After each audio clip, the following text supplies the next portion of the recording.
How far back does this tradition go? They say Wicca goes back 25,000 years. So you find names for the witch goddess, Diana, in Europe. That word was imported to India, and from Diana it became Diane. Ooh. We do have a witch temple in India. It's in Hiapur, Orissa. There is no roof. The Yoginis, they flew in and out. There is a figure of Ganpati as a woman called Matangi. Are you comfortable naming some famous practitioner? He's no more now, but ex-president Pranab Mukherjee. He was a fine man. Oh, wow. Do you feel that you've had any kind of communication with extraterrestrial? They are already here amongst many. How do you know I'm not an extraterrestrial? You don't know. Elvis was very involved with the Wiccan priestess. Elvis Presley? Elvis Presley. Did you date him? At that time, yes. Wow. Do you think he's back on this earth? I think he's in this very room, looking at you. Ghosts or spirits. They can try to harm you. So how do you handle it? A lot will be relieved. Do you lose anything every time you engage in a spell? I lose a little bit, but I regain it. Last year, a young mother came to me and she was suffering from a serious disease. Her husband was very hostile. She was afraid that once she went away, who would look after the child? So the only way to help her was to suck it in. I had to endure it. The illness? For some months. The revenge spell. Generally, I don't like to do it, but our country is being wronged. For the protection of India. I hold you in my grip of steel. From our lives, remove this bane. Your defeat is my gain.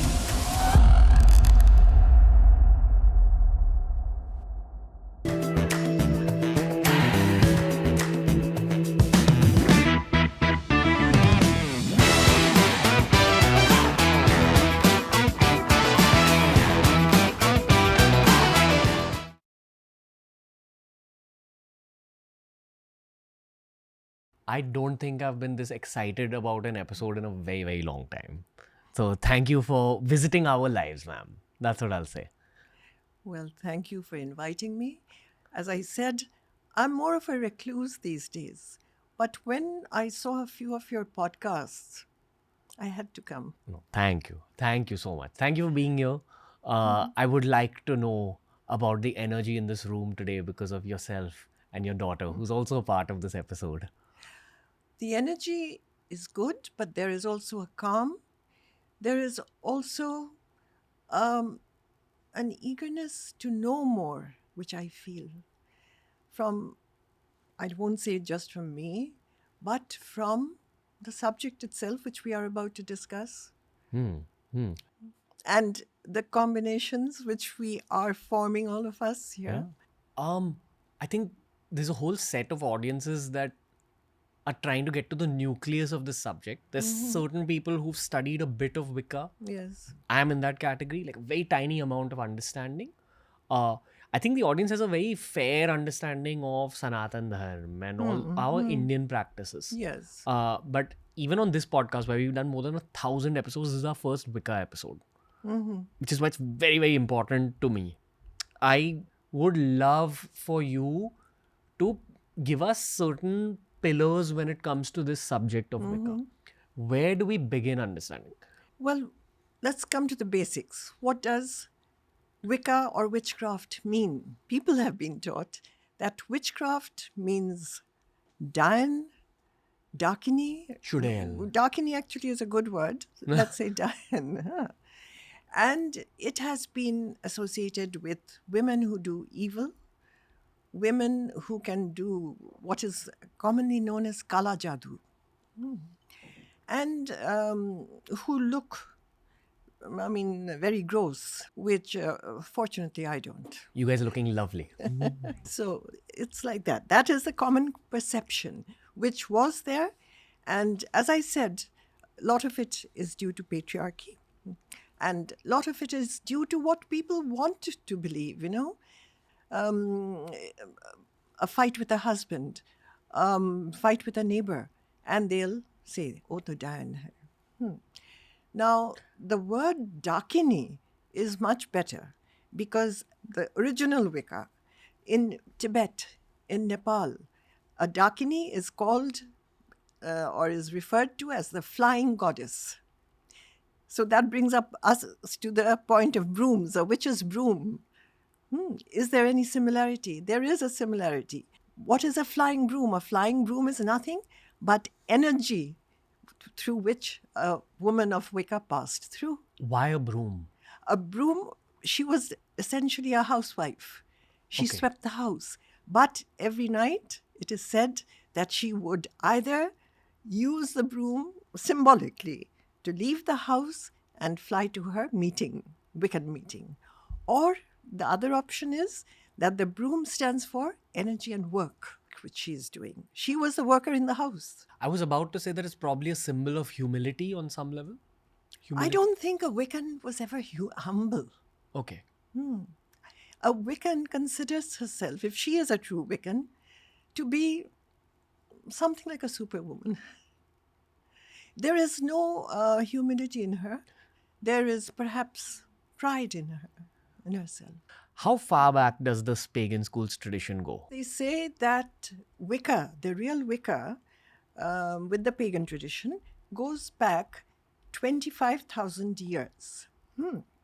But I would say it goes back even further, from the time that, these mother goddess figures were discovered from the ground in places like France, Czechoslovakia, and Eastern Europe belt. They were also found in Orissa, mother goddess figures, maybe in different forms, but Devi. they were the mother goddesses, the Devi figures.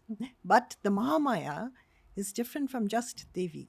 In our society, when you come to witchcraft, it is Mahamaya who is the chief power. And we do have a witch temple in India, very few people know about. The witch temple is in Hiapur in Orissa. I've been there countless times. And over there, they have this figure of Mahamaya. But what is most striking is that it is hypatrial. That means there is no roof on this small temple. The theory is, and they still talk about it, in fact, the yoginis who are there, the statues of whose are there, they flew in and out. That is why there is no roof. In that particular temple? In that particular, and they have some old yogini temples here and there also, one in Jabalpur, I think, Bhopal. There's another one in Orissa. But those are not as authentic, I would say, as the one in Hiapur. And that's why they say that that is the original witch temple in India. I will visit this temple alongside you too someday. Yes, it is a fascinating temple. Fascinating. And there resides the true Wicca What in do you India. mean? The Indian... The Indian Wicca. Because you see, another interesting point is that, as I was saying, all right, they say Wicca goes back 25,000 years. But before that, there was also Wicca. It was a worldwide phenomena. Because if you go to different countries, you find names for the witch goddess. It's very interesting. Look, Diana in Europe, Greece, Rome, I think. The goddess. The goddess Diana.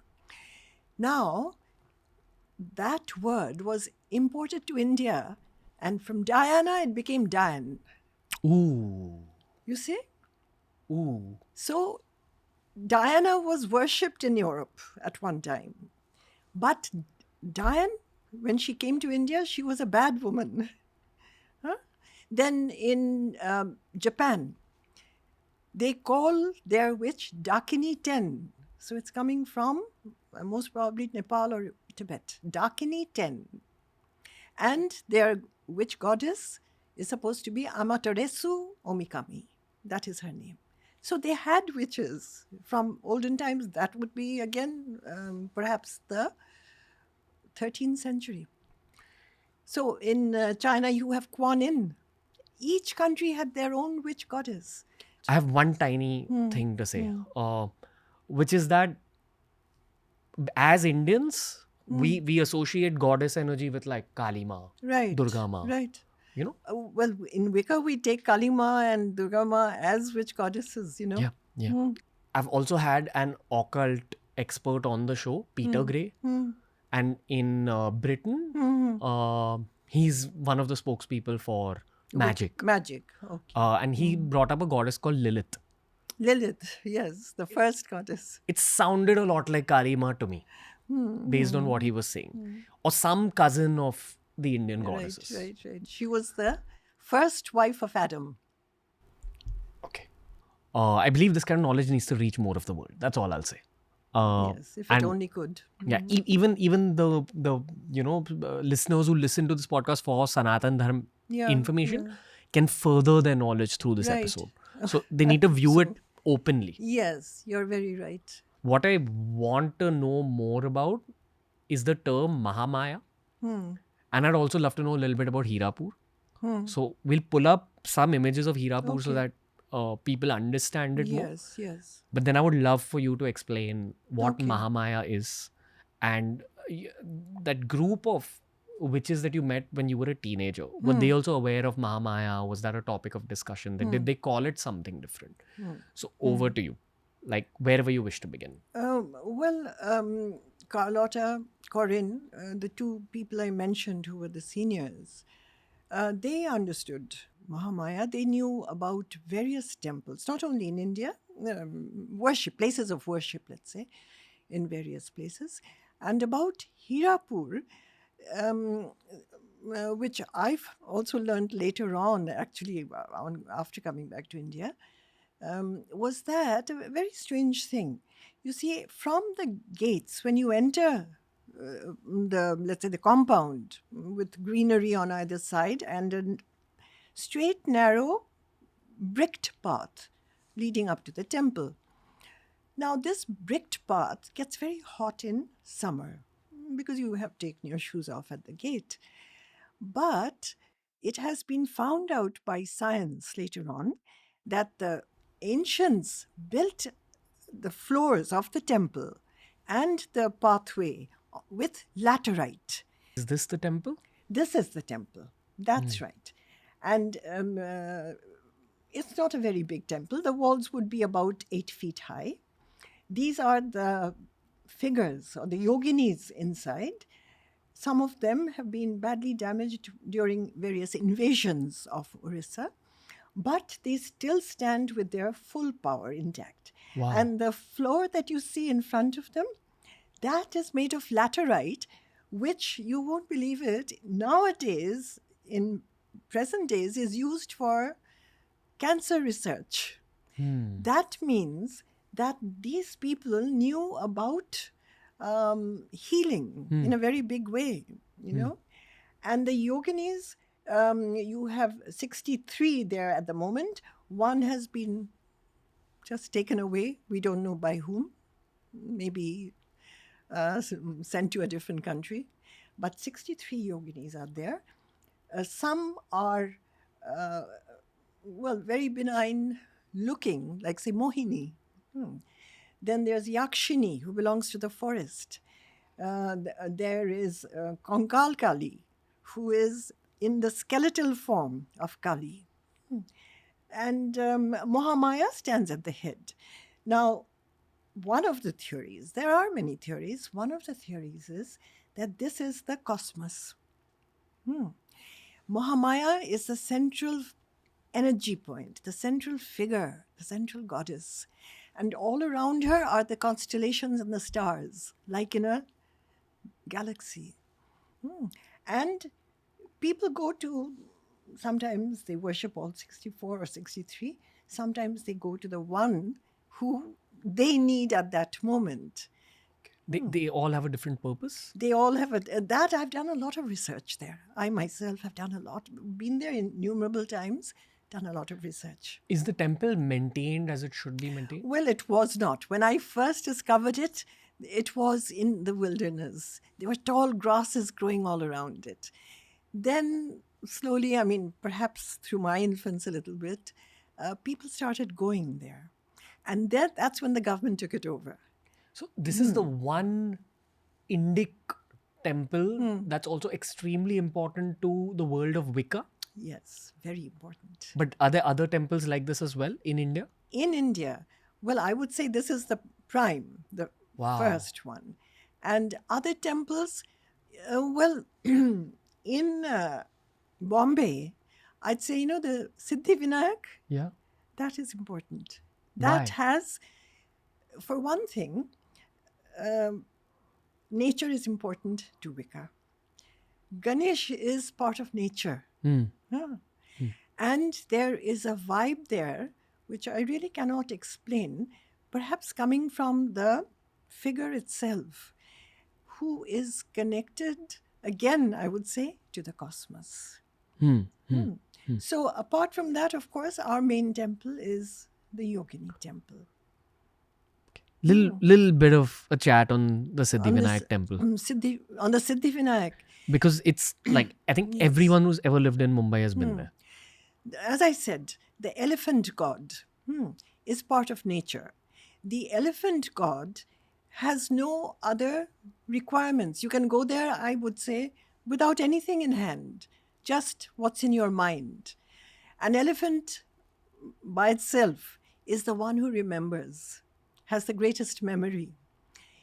Even if you say something in your mind, if you don't spell it aloud, if you don't even offer him anything, he will read your mind.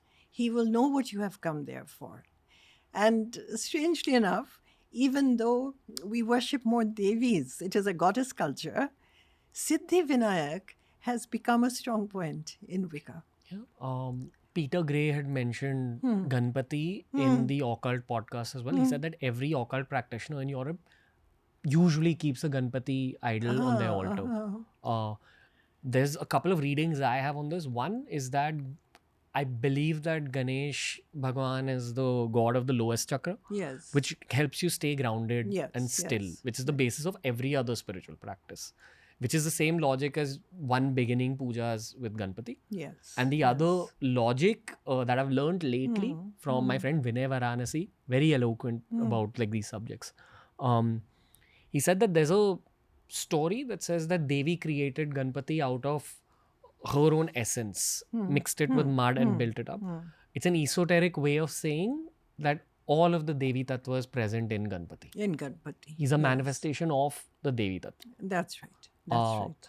So again, related to what we're talking about, global Wicca. And one other very strange thing, perhaps why Wicca is connected or so, attached to Ganpati, is that in the temple, in the Hiapur temple, there is a figure of Ganpati as a woman.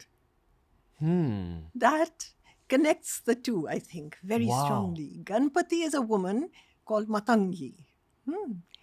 And why he should be there, or maybe it's a female elephant, but Ganpati is there.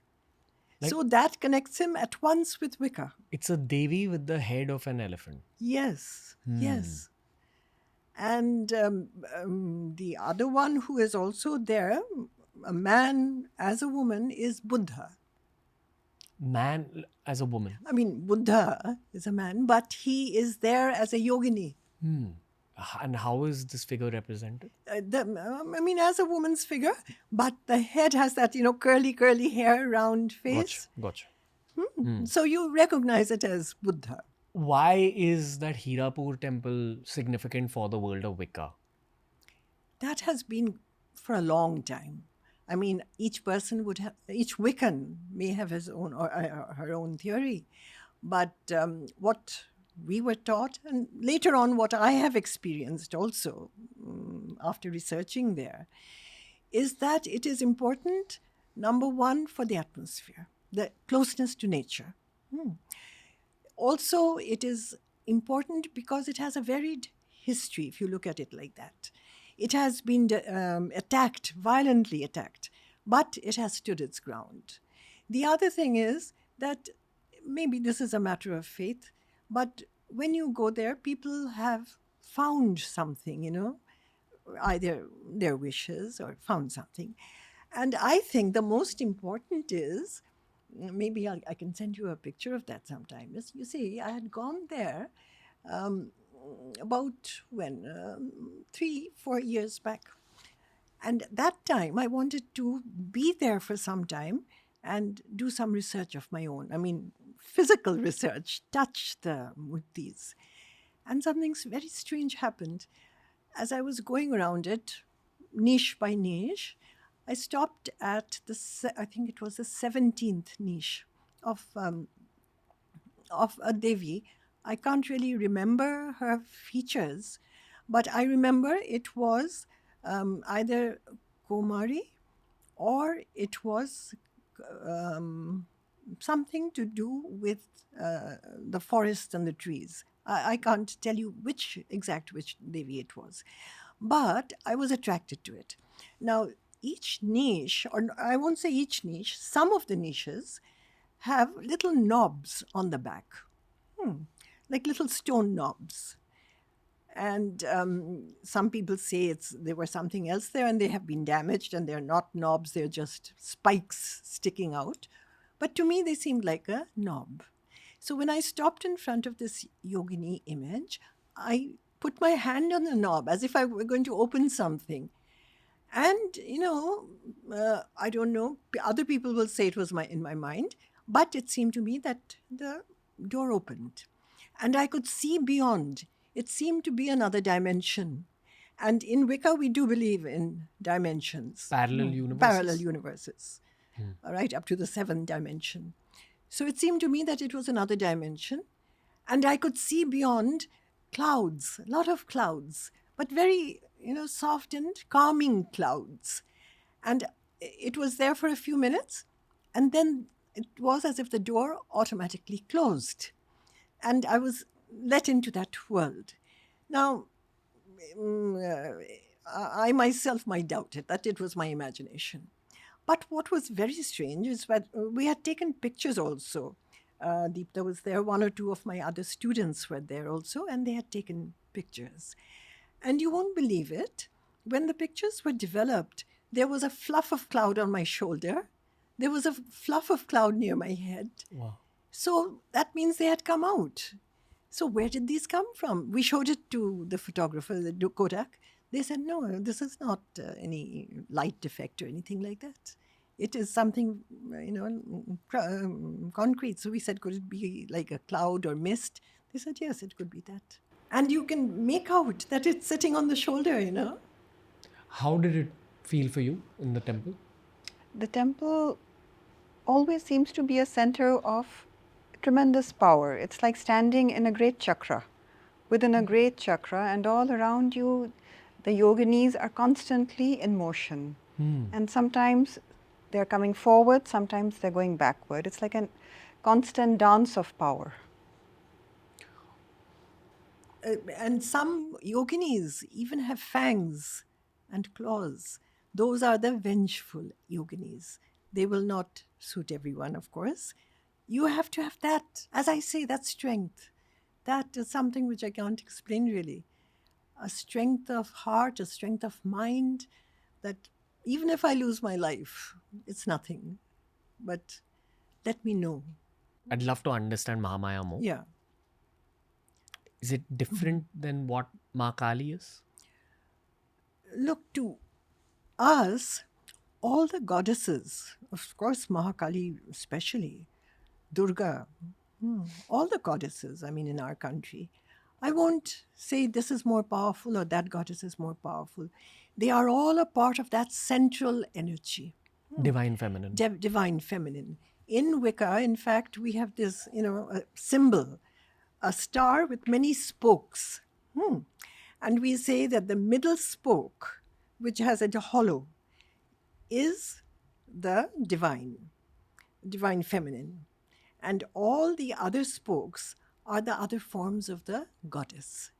So, it's one goddess with many roops or many manifestations, physical manifestations.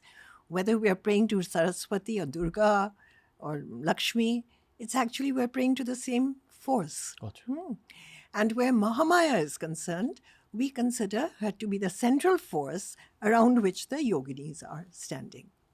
Okay. See, like that. Okay. That's why she's also called Mahamaya, the great Maya in this context would mean consciousness. those ladies who had introduced you to Wicca when you were a teen, they also referenced Mahamaya? Um, they didn't say Mahamaya, they said what I just said, the central consciousness or the Great Mother. And I'm assuming in every culture there's a different A term different name. for the same being. For the same being. Okay. Just like how the temple in Hiapur is important from an Indian context, Yeah. are the pyramids also important? Yes, the pyramids are important. Then again, we go into another subject which we have researched and are still researching. That is were they made by another culture, an outside culture. Like, extraterrestrials.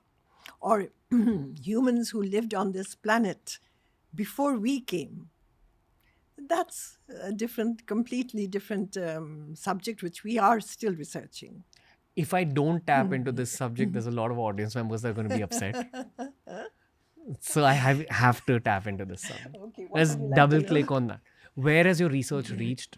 That's one question. But perhaps the first question I'd like to ask you is, when it comes to this pyramids subject with respect to Wicca, what do you find the most fascinating? The most fascinating I find is that many of the pyramids have what we would call basements. Now, basements and then reaching to the top is a very difficult part of building. I'm leaving out the technical details of the pyramids, which are, beyond understanding of how human beings could have built them. That's where the, extraterrestrials come in. Because in many cultures, not only Egypt, say Peru, Machu Picchu, it's impossible for human beings to have reached that height and built it. So many places. But when we come to this point of the Egypt phenomena, then I would say that the basements are very intriguing. And the other thing which is intriguing are the angles. Like if you stop at a certain room, say, in the king's chamber, then there is a certain slant, with a window, say, at that level, near the roof, or just below the roof. And the moonlight and the sunlight, more the moonlight than the sunlight, actually, I would say, they come in at night after a certain time and they slant down and touch a certain point here, like almost geometrical. So what was this geometry about? The geometry could have been about creating something, an energy, a vibe. It could be that from the moon. Or it could have been a place of prayer where perhaps the priest sat. Or it could have been the making of what we would now call magic. It's fascinating. I wonder why the Egyptian culture faded away.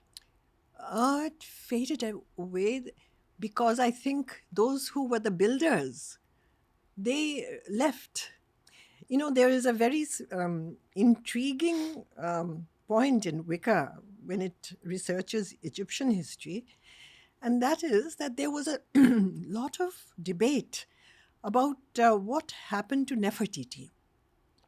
Context? Context in the way that no one knows where she was buried, how she died. She was a great figure. She disappeared. Some say that she walked into the desert and was lost, which is, I think, non-acceptable. But the theory which intrigues us is that she was actually extraterrestrial. She did her work here in Egypt, and then she was taken away taken home by the extraterrestrials. Because there is a certain spot which they used to, I don't know if they do it now, in the old days, they used to point it out as this was a landing spot. In Egypt? In Egypt. Now I think it's too modernized, but there was a spot at one time. This I'm talking about when I was a girl. In the Wicca community, what are the kind of discussions that happen with respect to extraterrestrials? Well, there is, I think, in all I don't know, I shouldn't say all communities, but the communities with which I have worked, they say that, yes, there are extraterrestrials. For example, all this, all the sensation about this Atlas, which happened, this Atlas comet. Right. Right. Okay. Understood. Recently, there was a photograph of that comet that went viral. Yes. But it seemed to look like a UFO. UFO. And they said from NASA that it was actually a comet. With many anomalies, but it was a comet. And then it went, I know, I think it's going near Jupiter now or Mars, I'm not sure. But anyhow, there is. Wicca believes that there is extraterrestrial life. There are enough proof of it. There are many things which are on Earth, like, as I was saying, Nazca lines, the pyramids, the huge structures in various places, which cannot have been made by human beings. At one time, when we were still learning in the academy, we were told to take a trip down to the floor of the Grand Canyon. And I remember this incident, which I thought was sort of otherworldly, that we had our tents, we spread our tents there. The wind was intense. It was quite cold. And then the teachers told us, bring out your athams. Athams are, like knives which we use without sharpness. We use it to bless, to heal, for various occasions. Like wands? The original theory is wands, but it is actually stainless steel without sharpness knife, which I thought I'd bring, but I thought I'd get stuck at the airport. They think it was a weapon. So that's why I asked for a knife today, to show you something. Knives work like wands? It wasn't a knife. I'm telling you, it was without sharpness, but it was the shape of let's say, a spatula. Gotcha. So these were used to connect with the elements. But they could also be dangerous. You could get electrocuted. So they always had wooden bases. Wow. So you see, that knowledge was always there. So at the base of the Grand Canyon, we went into our tents, 3 or 4 of us, and then the teachers called us out. And they said, the elements are here. Oh, by elements, we thought they meant the wind and the cold and all that. They said, no, bring out your athams, and we have built a circle of fire.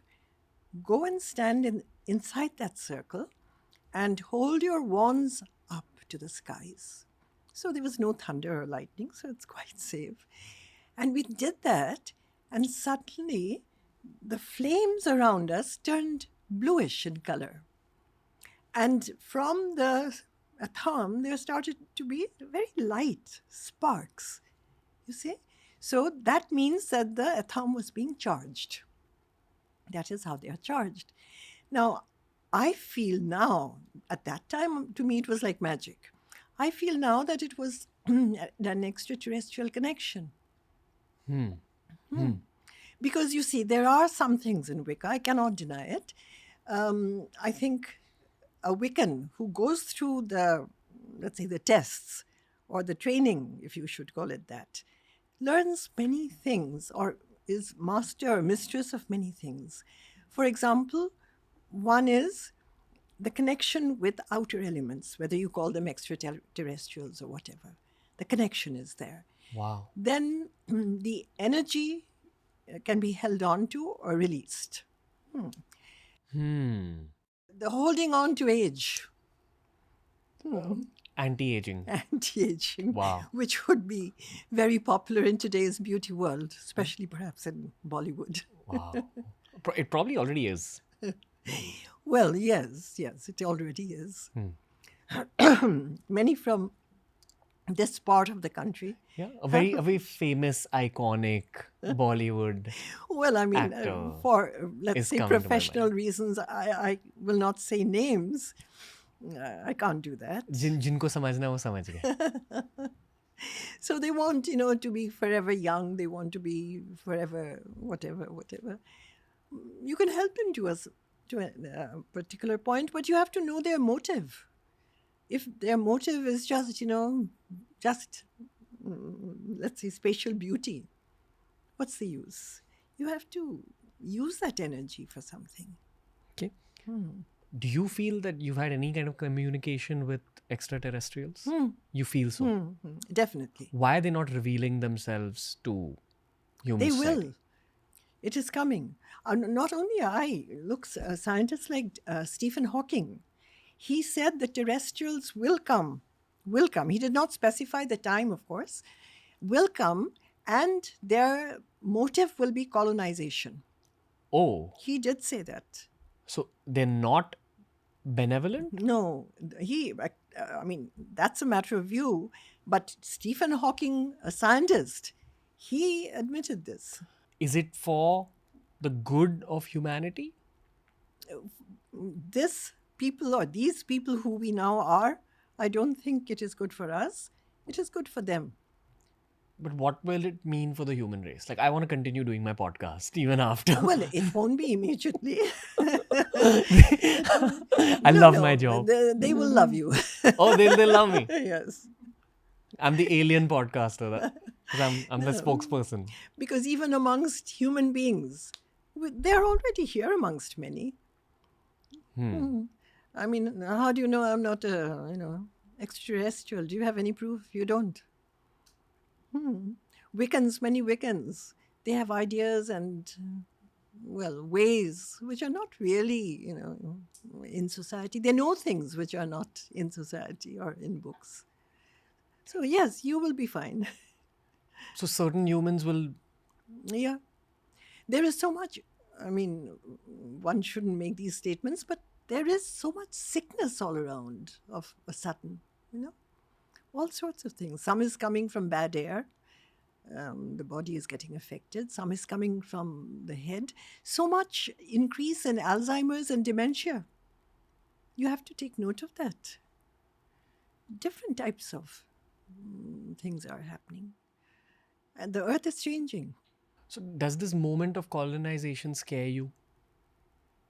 No, not really. Not really. Who should be afraid?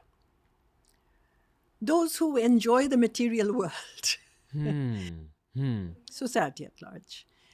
But, if they say that, all right, we have come to take you to another universe, or we'd like to kill you before that.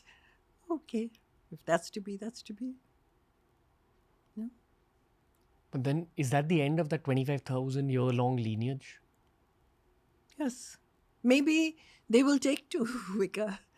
Maybe they will accept it. It's not that they're going to throw out everything. They're going to take something, throw out something. But there are other people out there. We are not the only humans or beings in the huge cosmos. Yeah, I think over the last 5 years, the human species has begun to accept this truth more. I think so. You'll find very less people who are skeptical about the possibility of aliens. Like, we've had the ISRO chairman on the show, and even he has echoed the same thought. So there you that are. they're probably already in human society. Yes, that's it. The ISRO chairman. Do you think that they're in positions of power already? Well, maybe not in ultimate power, but in positions of power. I myself, I have doubts. This was again about when I was doing certain studies in Wicca from London. They had put me in London for a few months. I used to have a small apartment, a single person's apartment, and I used to go to Marks and Spencer's to do my grocery shopping. Now, in that shop, in the payment line, you often have, girls to help you pack and all that. There was this one girl who always wore dark glasses. And she was very thin, tall, slightly scrimpy hair, but very polite and very helpful. And she and I, whenever I went to Marks, I used to stop at her counter. And then one day I saw that she had forgotten, just while packing, had taken off her specs. And I saw she had no pupils, just round balls. Like And white, plain white. No, plain blue, very plain blue, not like contacts even, It was sort of like a round eye. I was shocked, but I didn't see anything actually. And then she quickly put back her specs. And then one day I just asked her, where do you live? Are you close by? And she stumbled and muttered and she said, no, I do a lot of reading. So I said, you can't stay in the library. She was very hassled, and I didn't say anything more. But something in me told me that she was not of this world. The look in her eyes, her eagerness to befriend. She tried to befriend me in many ways. Maybe she recognized the Wiccan in me, In your whole life story, have you met someone who you believe was using Wicca in a really wrong way, but also got very powerful using it in that wrong way? Many people, Many people. not one only. You see, any person who has greed for more and more can do anything. But one interesting point I must mention. When I had just graduated, you could say, from my Wiccan Academy, at that time I was sort of lazing around for a few months, just not doing anything, lolling in the sun.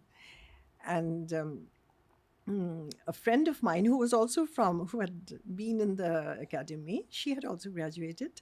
This actress, she was well known at that time. So she came to me and she said, look, Ipsita, I have to go to Tennessee, to Memphis, because there's a shoot there. And I'll be given a very nice bungalow, a southern style bungalow. And I'm your senior, you know that. Now, she said that because there was a rule that if a senior asked you to do something, you had to do it. So she was by a few months, really, 6 months or so, senior to me. So she said, I need a junior to help me. So I said, what help do you need? She said, you see, I live with my mother and we have a dog. And the dog loves to watch television. And my mother and my dog watch television. And whenever my mother turns off the television, it starts howling. So I have to take my mother with me to Tennessee, to Memphis. So, and we'll live in this lovely bungalow, and you're coming with me to look after my dog and be with me, give me company. So I wasn't very keen, but it was the rule. You have to go by. So we went to Memphis with the dog. And we got this very nice bungalow, television, everything. And then one day she came to me and she said, oh, Ipsita, you're so lucky. I said, why? She said, today we've got a lunch invitation. So I said, okay, you go. I don't feel like going to some lunch invitation. She said, you will when you hear whose it is.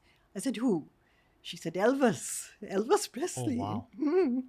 So I said, well, I mean, yes, he's well known. He's handsome. He's all this. Because I was at that age also, So she said, come with me. He wants both of us to come to Graceland. That's where he used to live, in Memphis. So I said, but won't it look odd? I mean, after all, you are the one in this. I mean, you are tagging me along. She said, well, I tagged you along to Memphis to look after my dog. I want you to come. So we drove down to his house in Graceland. And he was very hospitable. And we sat by the pool. We had lemonade. Then he said, my mother has cooked southern fried chicken. Come and eat lunch. So he was very good. Then this is, where it comes. Like, now I had my full training. So I shouldn't, at that point, have been thinking of romantic things. But when I saw him, even though I hadn't wanted to come, I felt he's, rather nice. Attractive man. Attractive man. And he was, coming on pretty strong. And the thing was that he was a lover of India. He was a real lover of India. He used to keep the Gita by his bedside. Oh, wow. Elvis Presley. Elvis Presley, very few people know this. He used to keep the Gita by his bedside. He used to read up Hinduism, India, And when he saw me, he started asking me all about these things, which I knew not that much about at that point. You must have been a teenager? I was just finishing. I just finished my graduation from this place, so I was in my 21, 22. yeah, around that 20, around that. So that was that. Then he said that they call me a symbol, but I'm not really that. Do you know? Then he was asking me about Wicca, of course. Then he said, I can heal. So I said, how can you heal? Have you ever learned anything? He said, no, I'm a natural healer. Then he told me a story about a neighbor, before he became famous and all that, who had a son who was partly crippled in one leg. I don't know, due to what nerve problem or something. And he used to sit on the veranda every day, and a small boy, and look out at people passing by. And at that time, Elvis said, I used to walk to work, wherever he was working. And he said, every day I would walk up to that veranda, pat the little boy on the head, and just run my hand down his spine, because I felt I could help him. And within about 6 months, he said, the little boy, he started standing up and then taking small steps. So he said it could be that he was just hungry for company and he liked my going, and that gave him confidence. Or it could be that I have that healing power in me. Because look at the way the fans behave when I'm near them. It's not that I ask them or I instigate them in any way. So I said, it could be, of course it could be. So then he said, Ipsita, I like you very much. You're very pretty. So I said, well, all Indians are. So then he wanted to keep up the relationship for some time, And then, of course, other things happened. He went into the army and all that. But he used to keep up connection. I'm sorry I'm asking you this. Did you date him? He came down to Montreal on the sly once or twice. Okay. He was in Memphis. He was going to Hollywood and back from Memphis to Hollywood. On the way back from his shoot once, he came down to Montreal where I was. And at that time, yes, I mean, we were seeing each other for a bit. Seeing each other for a bit. How was his world? His world was in the beginning at that time, I don't think he could quite take in that fame, that mania. It wasn't only fame, it was mania. And the way these girls, not only girls, even older people, he had a pink Cadillac. And if he went indoors to do his show, they would fall around the Cadillac, kissing the Cadillac. Yeah, that sort of mania, madness. I don't know why, but he inspired that. So I told him that, what do you think about this sort of attitude? He said, it's my healing power.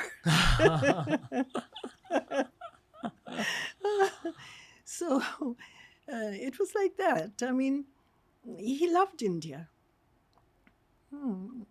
And, life rolls on, but it was a phase in my life which I remember well. When you heard of his demise later on, what went on in your head? Well, towards the end, only once or twice towards the end had he contacted me. He was pretty sick then, and I was in India. And he had bloated. He was unhappy about that. He would say that I'm not that old, Elvis. I don't want you to see me. Because once I told him he had very much wanted to come to India. So I told him, take a break, come here. He said, no, you don't want to see me like this. You won't like me like this. So I said, that's a different thing. Don't be silly. The person, it's not what you look like. So he said, no, the old Elvis is gone. And I know you didn't like me for what I looked like, but I don't like myself anymore. And then one day he had this collapse on stage. He sat down. So his managers told him, you cancel the show. This was sometime in August, I think, yeah. And he said, no, I won't cancel it. I'll carry on because the fans have paid money. They expect me to sing. Even if I don't sing as well, I'll carry on. And he finished that show. And the last song I think he sang, which he told me about just that day, Unchained Melody. Unchained Melody. Oh, okay. He sang that, which was, I thought, very significant that he should sing that. And then I think the next month, he did this in July, I think it was in August, he just collapsed. And that was it. In the bathroom, he had collapsed. And Priscilla, I think, didn't like me much. She once wrote in a magazine that he was very involved with a Wiccan priestess. And she sort of chased him to Memphis. He wasn't very happy about that. That was destiny. Do you think he's back on this earth? I think he's in this very room, looking at you. Is that the mischievous side or the... No, the serious side. I liked Elvis Presley when I was a kid. Yeah? Yeah. You heard a bunch of his songs a lot. Okay. I don't know what I picked up from. There was actually this one show which was very popular in India. I'm sure you've seen it. Full House. Back in the early 2000s. It was an old American show. So one of the characters was obsessed with Elvis Presley. Oh. John Stamos' character. Jesse, Uncle Jesse. His birthday was just yesterday. Who's? Elvis Presley. Elvis Presley. I'm a I fan. came on the right day Wow. to see another Elvis Presley. No. I've definitely picked up something from it. I think the The hair. hair. Yeah. Like, I always. Anyway, Yeah. there was something I picked up from Elvis Presley when I was a kid.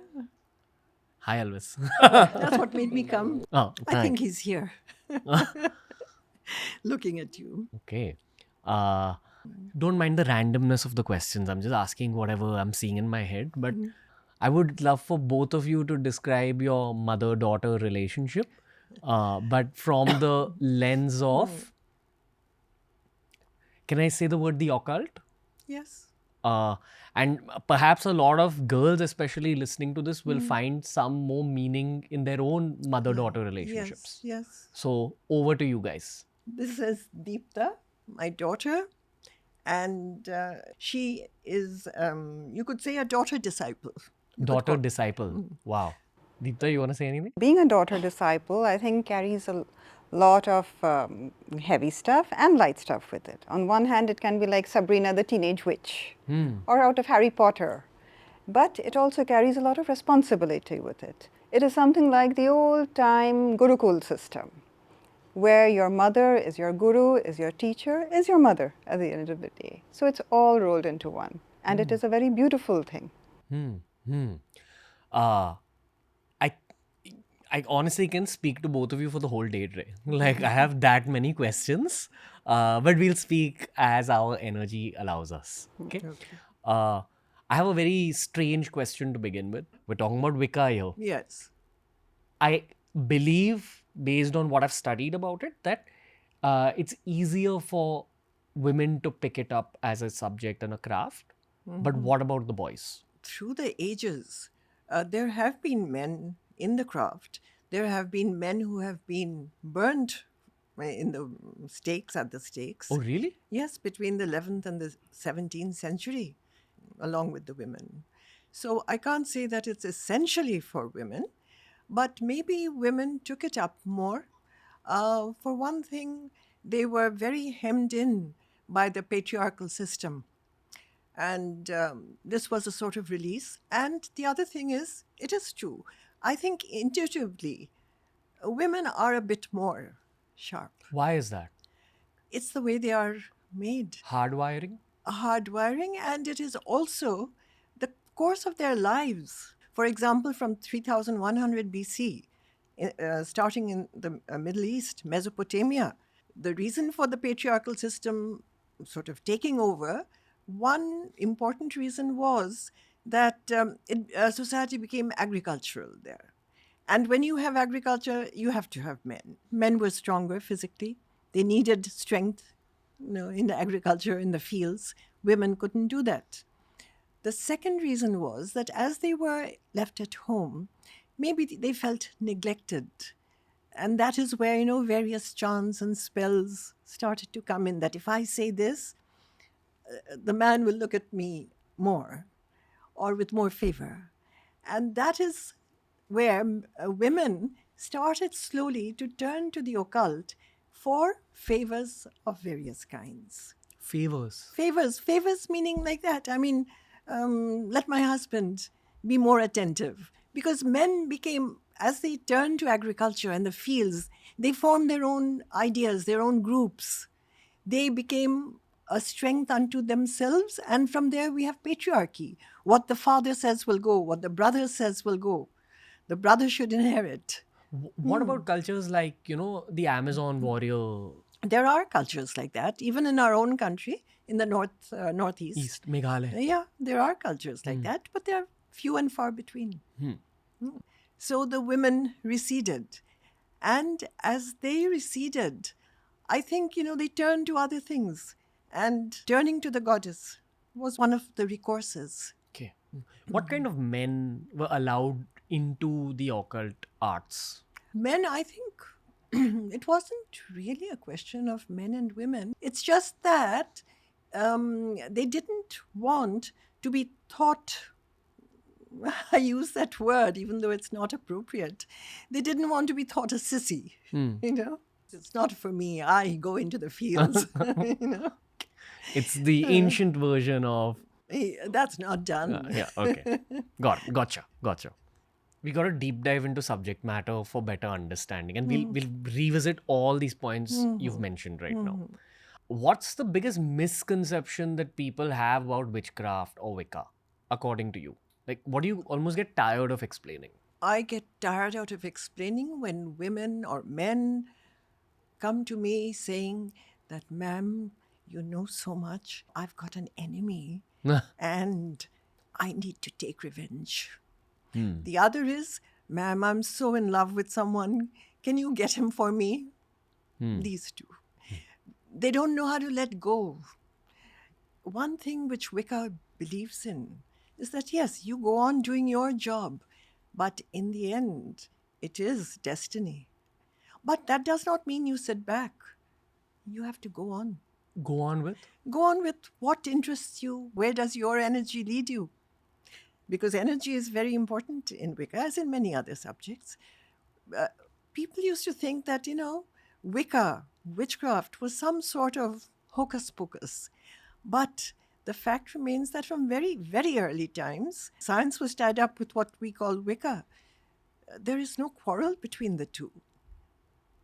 And I've gone into it at great length. I'm sure others also interested in the subject have.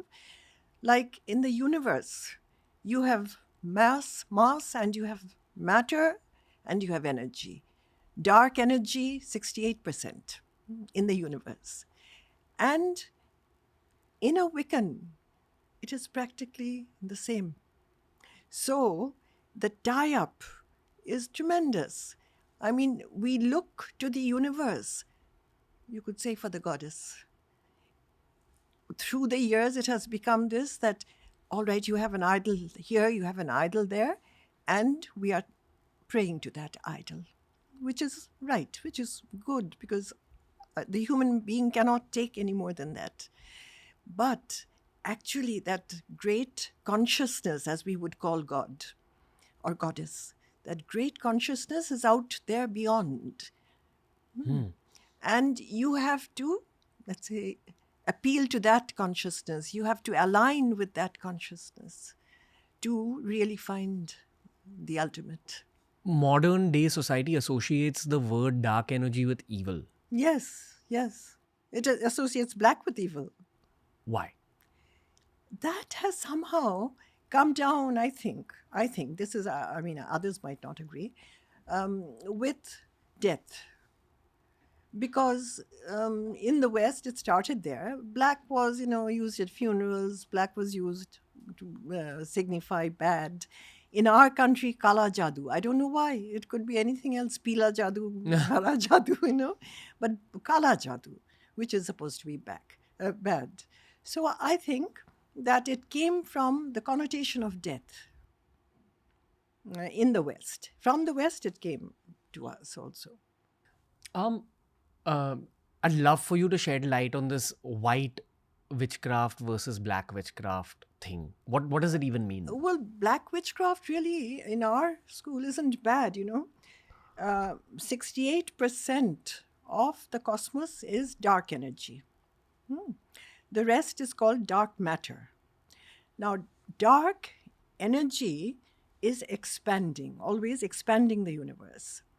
And dark matter is like a skeleton. It is holding the galaxies together. So Wicca goes to the dark energy.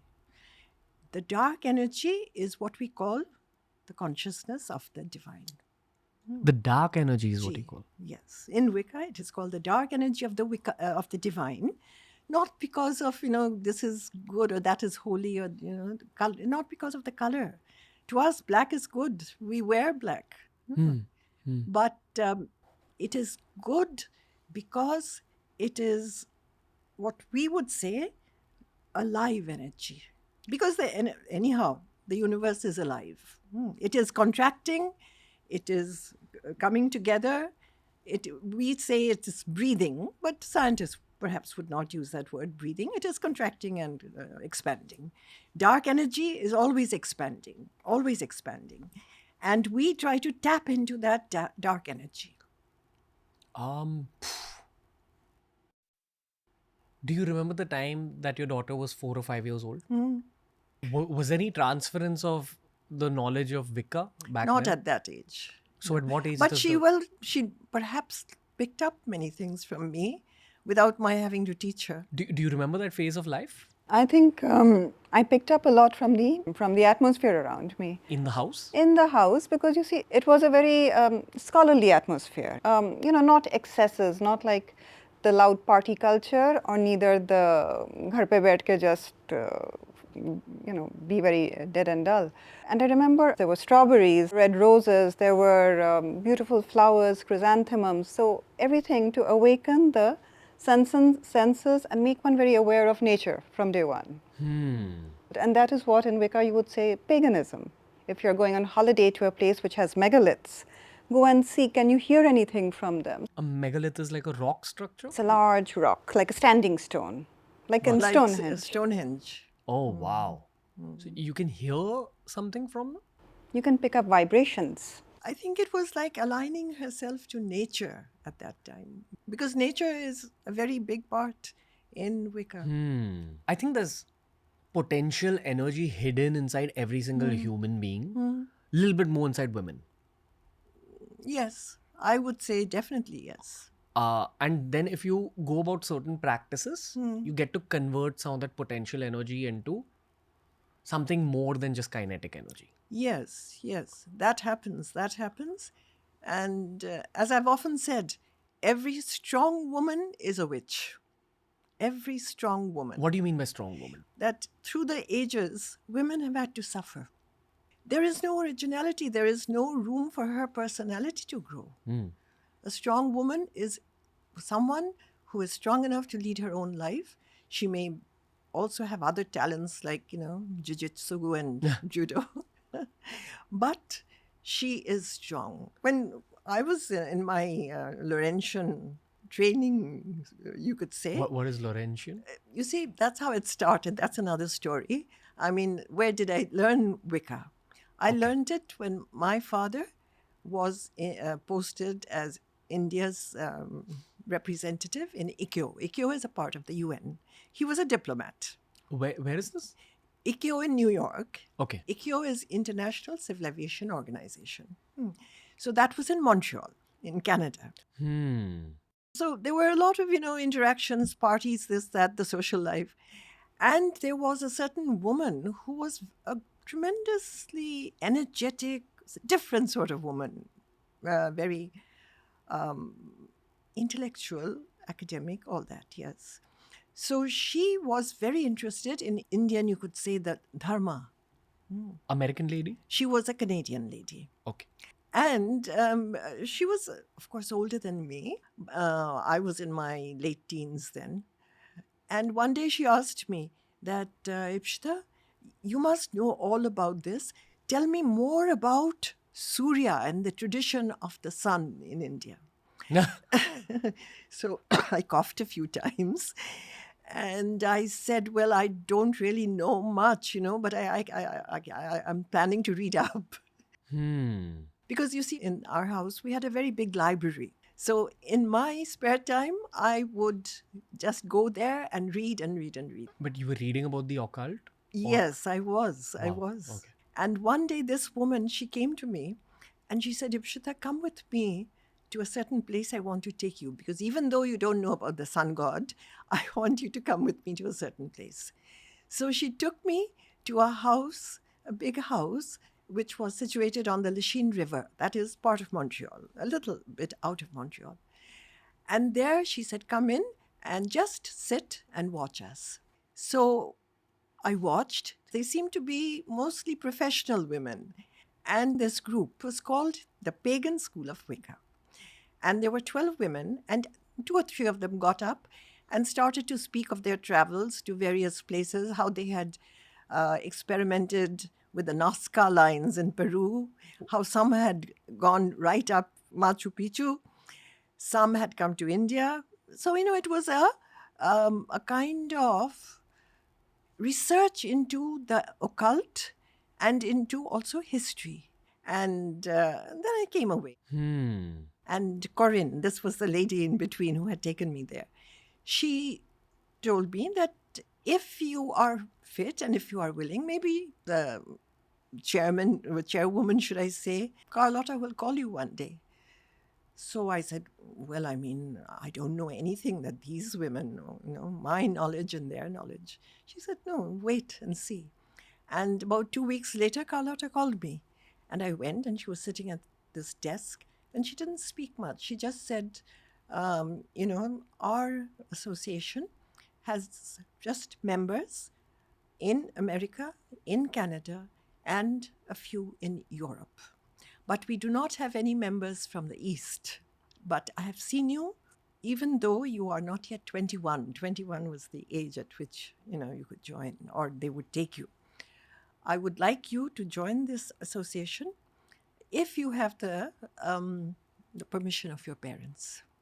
Because this was, after all, a non-orthodox group. So I asked my father, and he was very open to it.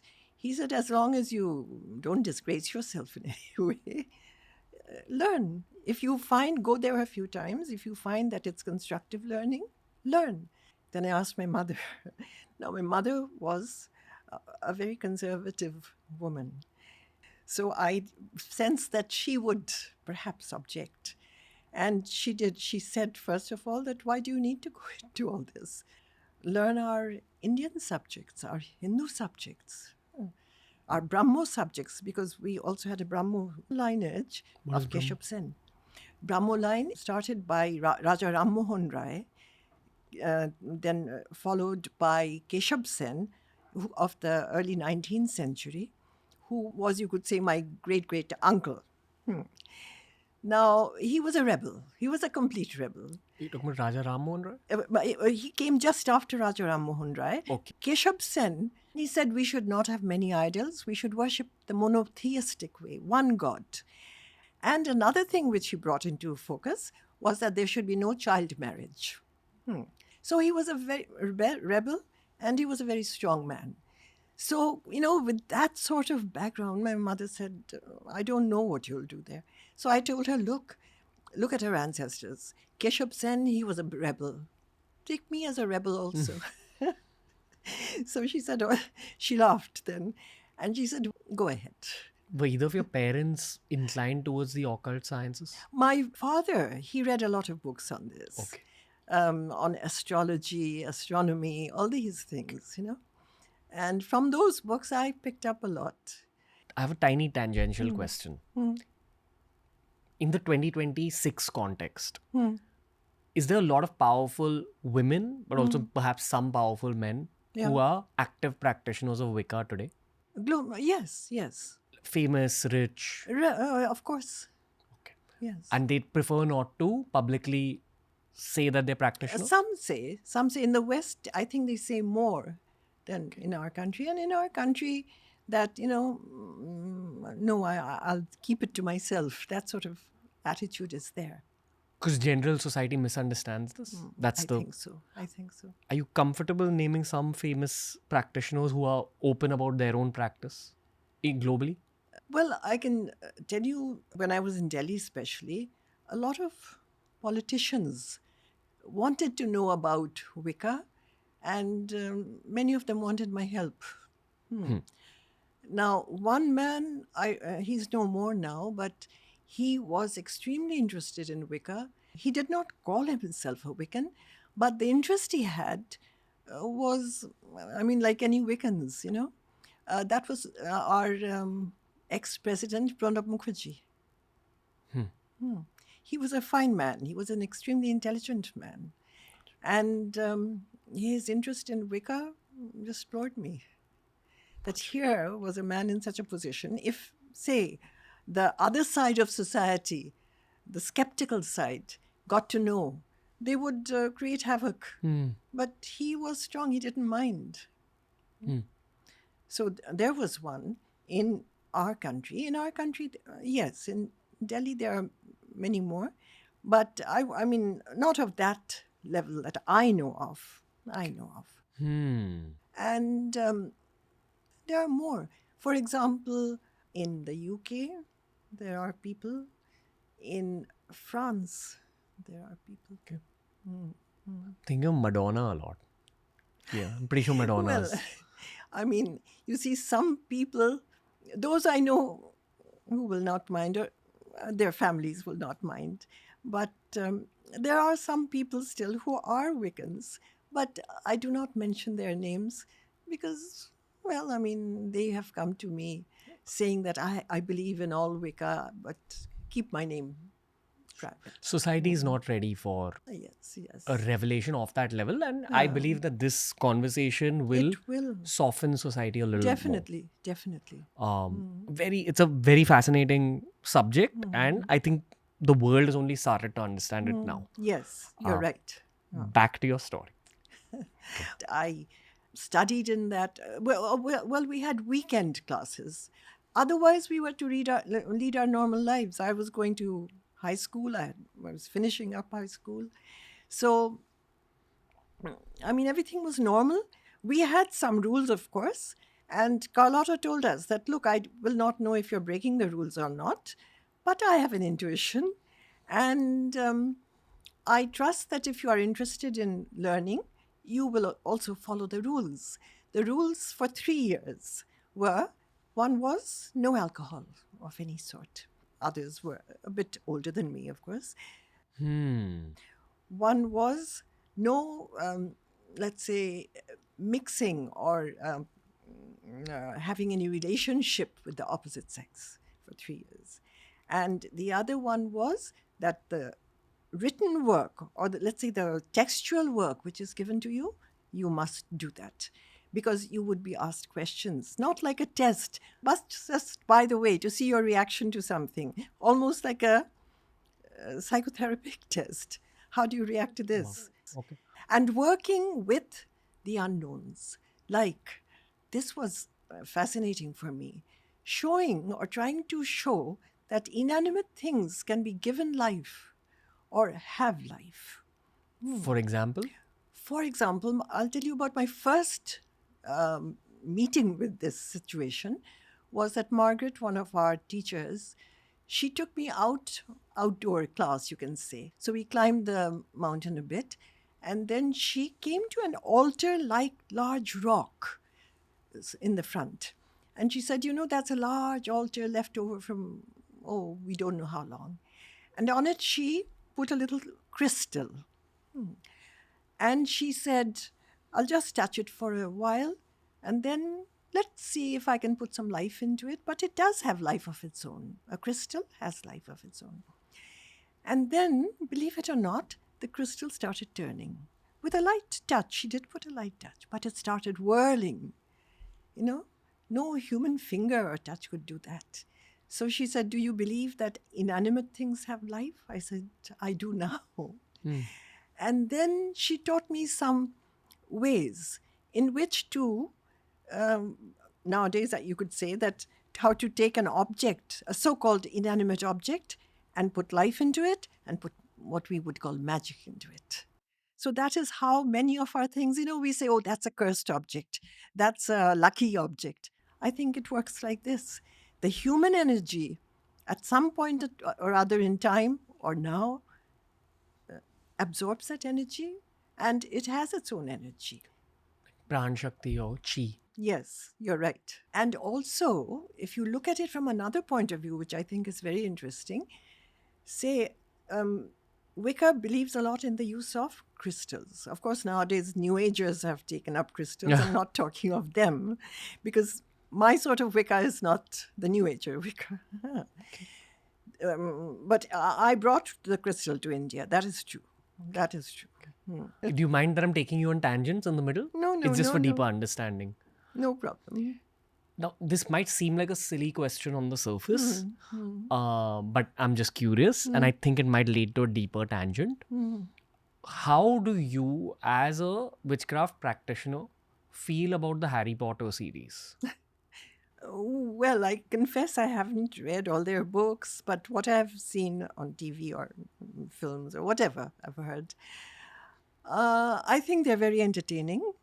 Some of it has sparks of the actual. That's what I have heard. And I am so sure that that's why J.K. Rowling stays in her Yes. private world. Yes. You have to go into a private world, If you are really aligned to this, I think she has an intuitive grasp of the subject. And some of it is just for, of course, funds, to entertain. But some of it is... There's words used in the Harry Potter series. For example, spells.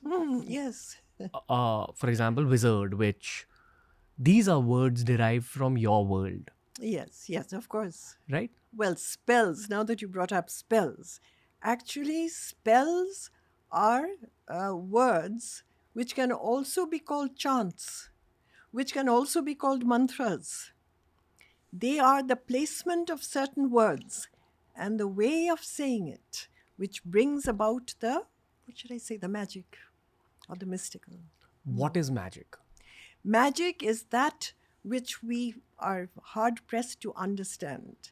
Magic is something which the ordinary, let's say, person, I'm using the word ordinary, it's not meant to, downgrade anyone, but which we in normal day encounter and yet don't recognize. For example, what we call synchronicity. It is when something happens out of the blue. You're thinking of someone and suddenly that man phones, or that person phones. Or you go down the road, you are hit by a car, and yet you get up and walk away. These things which are not logical in our normal world, but which happen. You fall way down from a high building, some people will collapse, die. Some people will walk away. That means you were meant to do this, you were meant to do something else, and destiny has kept you there. But that does not mean that will does not work. Otherwise, there would be no mantras, no spells, no chants. So there is, let's say, 50% this, 50% that. For example, in my first book, Beloved Witch, I had, just for fun, I didn't really believe in, say, love spells, which people are, women especially, are so keen for. I didn't believe in that. Or revenge spells. I kept away from that. They sounded a bit slimy. So, I wasn't really a spell person much, but there are spells. And then what happened when I was writing this book, I thought, let's see, just for fun, let me put in a few love spells and see how people react to them. And And I did. It was mischief, pure mischief on my part. And then I forgot about it. And the book came out. It was very well received. And then I started getting calls from women. Ipsita ji, you have saved my life. So I said, how? You have got me married to the man I loved. And I did your spells and they worked like magic. So I didn't know what to say. I said, oh, I'm so glad. But was it the magic? Are they really then magical? Or was it her just destiny it was supposed to be? Or was it that, her energy spurred up and she got to do it herself? I still don't know really. But those spells are there. And it is true that when you do them, you have to do them in a certain way.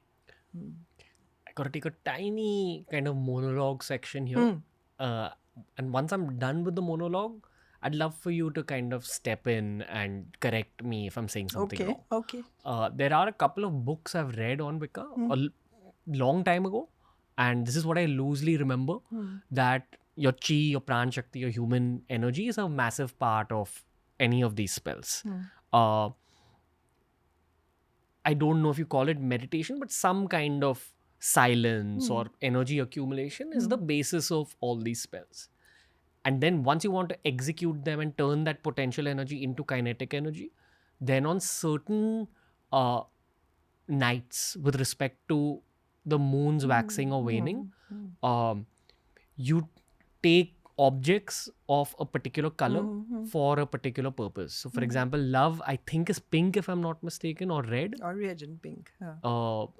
Then money is green, I believe, and etc. etc. You collect all of them on a sacred altar. There's a chanting element like mantras or words that you use. There's intention setting, and there's incense and flames. Yes. I'm sorry if I'm being very go basic. ahead. This is what is going on these days. It is true. But that's not the correct way of doing it? Well, who's to say what's correct? I don't do it. My tradition, my schools, we never did it. There's different types of schools? Yes, there are different types of schools. Okay. For example, I mean, it's not, it's called Wicca. They call it Wicca. They choose to call it Wicca. But naturally, since I was from the pagan school, which I call the original school, my training or my tradition would be different. Go on, ma'am, please. This is so fascinating for me. Well, why do you think that witchcraft, even though much less now, but still in certain quarters is a bad word? Witchcraft. That's societal conditioning. Yes, right. Witch in the West or the East, I think, got suppressed or got a bad name because of organized religion. In the West, it was the church, let's face it. And in our country, well, I won't say anything about organized religion or anything else. But one thing which has always irked me is that till very recently, the Gayatri Mantra was not allowed for women. They could not chant it. So why? Just like... Because it was the sun god was supposed to bring in power and strength. And women should not have power and strength. Maybe the only witch of olden times, it's very strange, was Nur Jahan, the Empress Nur Jahan. She was often called Diane because she went down to the Jamuna and read, scried in the water, scried like, Nostradamus. She would see pictures in the river. And they were true, they came true. And she was called by people who didn't like her, of course. She knew the Dayanka Vidya. Okay. So we don't, you see, these things are suppressed. That even people with power, with position, with knowledge, they also have the occult power and can use it. What other anecdotes from India's history? From India's history, well, as I told you, even in modern times, there have been politicians in our present times. One, I'll tell you about a very funny one. This happened somewhere around 2010 or so. There was this politician in Delhi who was very keen on Wicca, but secretly. Male, female? Male. Okay. But very, very, hesitant about letting it out that he was. He would come to me, please give me just half an hour and I'll tell you everything. So, all right, he came and he said, you see, he mentioned a certain chair, a certain ministry. That should come to me, but it isn't. But I deserve it. And he mentioned another politician. He's the one who goes up to the Prime Minister and blackmouths me, foul-mouths me. So do something about it. So I said, what would you have me do? He said, give me some kind of, some jadoo, as he called it, some jadoo, so that I overpass that man and I take over this ministry. So, sometimes the mischief strikes you. You get disgusted with people. So I told him, there is a way. He said, bataiye. So I said, in these bungalows they have on Lutyens area, the guardhouse is just inside or outside the gate. And their study, the minister's study, is overlooking that. Or they make it like that. So I told him that you do something. Every morning you come to your study, which overlooks the gate. You have to look at the gate. Will your men be there then? Your security and your, other looker afters, will they be there at the gate or near about? He said, हाँ, वो तो सुबह 6 बजे से काम शुरू हो जाता उधर गार्डन में सामने सब वो लोग तो रहेगा ठीक है हम तो safe रहेगा. So I said, you do something when they're all there and you can look at them and maybe they can look in on you to see you are safe. You take 3 red roses and you put them to your lips, kiss each one and throw them out the window. And do this to the 3 red roses, which was a lot of junk. It was rubbish. Rubbish. Okay. So he said, ho jayega?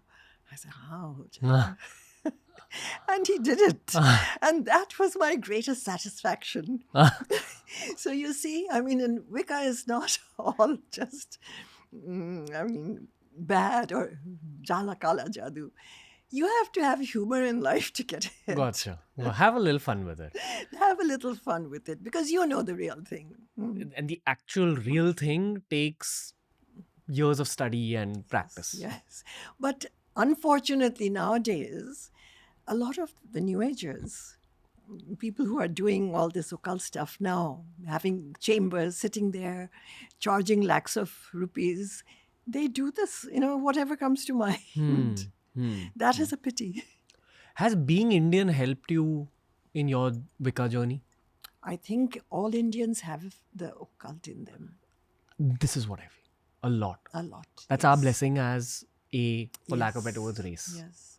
Our connection to, what we call religion, the mystical, it is inborn. Stronger than normal. Stronger. Yeah, what I'm visualizing is that a lot of young Gen Zs are watching this and they are going to at least begin to get to know you because we're talking about a 25,000 year lineage. now. Yes, And it'll yes. pass on to the next generation It through will. this episode. I certainly think it will. Why must it pass on to the near future? Why must it? The Vidya. It need not. Look, as I said, nowadays I'm more or less a recluse. I shy away from people. Many people, they phone, I want your address, I want your number, I want this, want that. I shy away from it. Because now I feel is a time for me to further my studies on my own, my knowledge on my own. And how many years has it been that you're studying? Well, I'll be very honest. After all, let's put it this way: I shall never see the 70s again. I mean, that decade of the 70s. I shall never see it again. You're in your 80s? Yeah, Seriously? seriously. Your jaw dropped, Ranveer. Seriously. See, it's like my mum raised me to never ask a lady her age. No, I'm giving you my age. What's your birth year? 1943. 1943. But I still, like young men. Is this an outcome of the craft over the years? I think so. That your physical body has more Yes. Pran Shakti? Wow. Pran Shakti, energy. I need to get some thoughts out which I've been wanting to get out since the start of the episode. And this is the point to get it out. I was feeling very deeply guilty for having brought your physical being 3 hours away to this city from your home. I was feeling like a deep sense of guilt. 3 hours is nothing, really. It's just that, Calcutta was extremely cold. But, I mean, the energy keeps one warm. And the plane was a little late, not much. And that's all. Otherwise, I told you, if you hadn't called me, I would have come and seen you. Okay. You're 82. Damn. Wow. No, I'm wowing at my own opportunity. To speak to Yes. someone. No, Ranveer, I like you very much. I'll say a love thank spell for you. Can you do it on Vaishnav instead? Okay. Bali ka bakra. I will. Yes, there he is. I get his vibes. Him, I would have to be my slave. Let him cry, rant, or rave. I care not for his wife or dame. I care not for a virtuous name. Him I must have to marry me. Him I must have, so mote it be. It's okay. He's 23. So fine. what? Age is nothing. What's Okay. 82, No. 80, how much? 23? 24. 24. He's also okay. single, so it's like it's fine. Oh, See, he's already upping his age by 1 year. see, in Wicca, there is nothing called age. The eons pass by and we remain the same. How are you feeling? How am I feeling? Yeah. I feel connected to Vaishnav a lot right now. As the two male species. And there's a circle of people here. I wonder what the role of boys or men has been in the world of Wicca. That's the curiosity I'm feeling. Well, sometimes they've been, drawn in other ways. I mean, not Wicca. If a witch truly wanted to make a spell effective, this would be, of course, a selfish reason for herself. Then she could do it. And there a man is concerned. Also, as I said, men also have intuition. It's just that perhaps they are not either able to express it because of society, or they feel that, other work, outside world, jobs, tilling the field, doing strongman things, going to the gym, these are more manly. But that there is a lot of, let's say, beauty in being a slightly softer man. That is Yes. not taken into account, unfortunately. Because softness can bring in great intellect. Yes. This is what the modern day social media narrative about balancing masculine and feminine energy is about. Right. That is in Wicca, we have 7 hermetic principles taken right from the time of Thoth in Egypt. On various things, but this is one, that the gender issue, that, it should be balanced. And there's nothing wrong in feeling the feminine more or in feeling the masculine more. Nothing wrong in that. No, I think it's a good thing. It's a good thing. Almost like a skill you got to learn as a guy. Yes. After all, mainly you are an individual. Leave aside man or woman, you're an individual. Yeah, you've heard of the word Devi Tattva? Tattva. I mean, I'm actually trying to understand the word Yes, further through yes. every conversation. But what it means to me is, in a very rudimentary way, like a bag of energy that Yes. is downloaded from the universal feminine energy, which is Yes, Devi. right. So we believe that this room contains a lot of Devi Tattva because of the women who visited this room. And I totally believe the two of you are adding to that. So thank you for that. And my only tiny request to you guys is bless the space before you guys leave. Yes, of course. Of course. But back to like the conversation. Do you notice that people recognize the Wiccan in you in everyday life, like when you're just No, I don't think so. people don't pick up on Unless they're very sharp. into if their intuition Yes, is if they're very sharp, they pick it up. By that time, I was also a high priestess of Wicca. what is a high priest? A high priestess is when you reach the top rung. There are, like in bureaucracy, there are various rungs. Black belt in judo. Like that, yes. So you are the junior, you are the first rung, or we have a word for it. And then when you are the senior most, when you can take decisions, you are the head priestess. So they gave me from Montreal that insignia. How many high priestesses are there? At the moment, I mean, from our school, I think there are just two. Just two. Me in the east and somebody in the west. You know that lady in the west? Yes, she was with me when I was learning. Do you ever just chill together? Once I was in New York and she was there. She was working in New York as a lawyer. What are those conversations like? Oh, they're good, like old times, like when two old school mates meet, like that. But on a different plane. Have you read this? What are you doing about that? Things like that. It's on a different level. But she and I are there. And of course, the society had decided, or our organization had decided, that after we pass away, there will be no more high priestesses because people are misusing it. Misusing what? The title, now every other person on net in the new age is a head priestess, a high priestess, a priestess of Wicca. What are the actual responsibilities of the high priestess? Let's say spiritual welfare, like any other religion perhaps. Even though Wicca is not a religion, even though America now takes it as a religion, we don't take it as a religion. It is a way of life, a philosophy, a path. But you have to work towards the welfare of the earth? Yes, we work towards their welfare. If they have spiritual problems or, let's say, human problems, which any person can have, how to counsel them, how to bring them onto the path, how to, if possible, continue the learning of Wicca in its true form, how to do away with the superstition, how to combat that, and if necessary, how to do a chant, or as I said, a spell, a serious spell to combat that, the prayer part.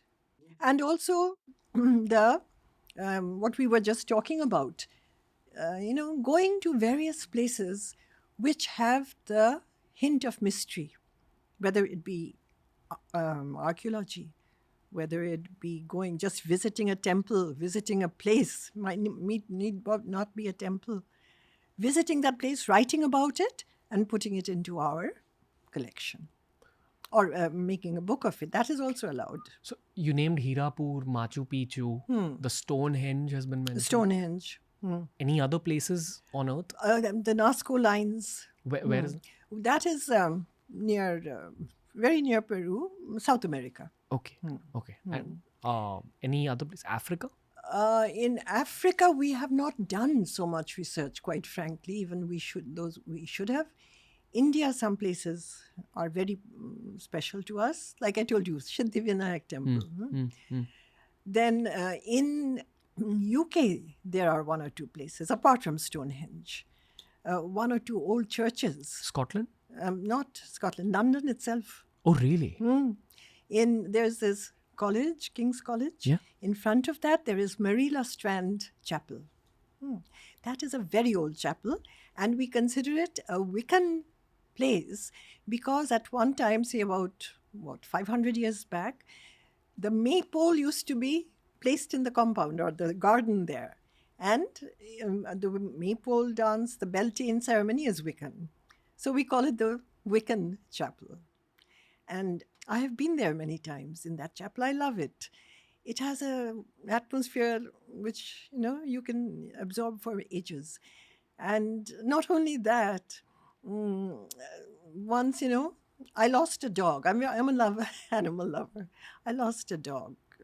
It was carried away by these trucks which come and pick up animals. It happened in Delhi when I was living there. And I didn't know where to look for it. I tried various dog pounds, this, that, and the other, and I couldn't find it. Then the next month I was supposed to go to England. So I went to Marilla Strand Chapel. And that was maybe one of the few times I really asked for something there. I said that, its name was Kalu. I said, let Kalu come back. And I went to a psychic also because I couldn't trust myself. And she said, your dog will come back. And I came back, and within 2 weeks, there was the dog scratching at the gate. Wow. It had been taken away by these pound people in a truck. I believe it had jumped from the truck. It was a big dog. And then it had roamed the streets and found its way back. It took it about 1 month. Damn. And it found its way back. It was dusty and scruffy, but there it was. So you see, it's true that the mind can work wondrous things. The prayer in that form. I don't know who I was praying to. I was praying to the power. Mahamaya? Mahamaya, maybe? Yes. So these things happen. People call them miracles, but they happen. And I'm sure that anyone, it's not that only a Wiccan can do it. Anybody can do it. Anybody. What you're saying is kind of related to the next question I've been wanting to ask you for a while. The one thing I've loosely understood, and I think I'm right about this, is that your body is a vessel of energy. Therefore, once you take care of your body, very much so, and your mind and your practices, yes, you'll be more powerful at the magic right. you try creating. That could mean better creative work. That could mean spells. Yes. That could mean whatever. Yes. Even going towards the divine. That's also its own form of magic. At the start of this conversation, you said that the rules when you had begun this whole education of Wicca was that you had to stay away from alcohol. You had to stay away from the opposite gender. Yes. And the third one was? The third one was to follow their academic rules. Keep studying. Study. I want to talk about those first two rules. Alcohol and lust. Sex of all, the opposite Sexuality. sex, yes. Let's take both those aspects and break them down. Would you say that alcohol is just like a legal poison? That is one thing. Do you stay away from alcohol? I now and then in the middle I used to have wine or something. But nowadays, as I get older in years, I stay away from alcohol except for the occasional. Does it dampen your abilities? Having alcohol, yes. Yes. Yes. Dampens intuition? Yes. Weed? Like cannabis? I don't know. I've never tried those, but I'm sure it would. Any kind of intoxication? Any kind of intoxication. Okay. Yes. But why do they tell those young Wiccans to stay away for 3 years? For 3 years, you see, that's another very interesting test. For 3 years, you're free of all these things. It's a test. Then, as the 3-year ends, they call you. They have a little, you could say, a gathering. And they give you a glass and they pour into it a glass of vodka. And they say, drink it up, take your time, but drink it up for the party tonight. Then you drink it up. That's part of the training. After you have drunk it up, then they say it's a large hall. Now, from here to there, walk. And let's see you walk. And if you can walk straight and without any, showing any weakness, all right, that's one test. So we did that. If you stumble, if you sway, if you show any signs of, dislocation, then you're not strong. You have not learned How much alcohol is it? Say, how much would I say? Say in a tumbler 120 ml. Roughly. of it. Yes. Okay. Then say you go to a social function. Of course, they won't be there to see it. How you behave? Are you able to mix with others, or are you staying apart? Are you, hungrily looking for a man or a woman, whatever? Then are you able to concentrate on your normal work? At that time I had just finished high school. Are you able to continue with your normal studies, or do you stumble? Are you getting too attached to them? That also is not Attached to the Wiccan chalet. We called it the chalet, where we were in the school, let's say. Okay. The teachers, Okay. where we were, it was a sort of a secure place for us. Hogwarts. Yes. Okay. That's right. Okay. It was very secure for us. Anything we needed, we asked the teachers, why is this happening, or what is to be done? So you're free of that. Come and visit us now and then. We will give you work, but don't expect too much of us. The teaching is over. So these things, that is detachment. We believe in detachment.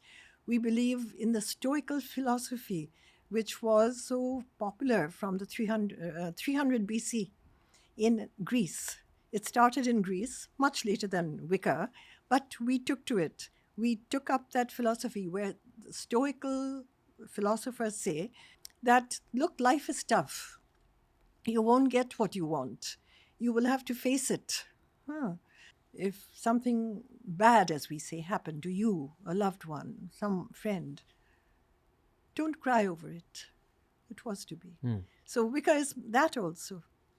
Gives you fortitude to handle tests. Yes, these gives you various tests. And finally it becomes a part of you, that after all, and that's where something very interesting happens. They say that, yes, there is a higher power. But why doesn't that higher power, whom we pray to, look after us all the time? Why do these unfair things happen? In a war, you see a soldier coming back with 4 limbs missing, just a stump. Why? Why did he do that? They don't really believe all that much in karma. A person is deceived by someone. He loses all. Why? Why should it be? And that's why this famous phrase came up, which I put in my book also. If God forgets, the witch cannot. That means that, God will often forget you, but the witch will remember you. Which makes one think it is also a thinking philosophy. That yes, of course we believe in the goddess culture, we believe in the divine, we look to the consciousness above us, to the dark energy.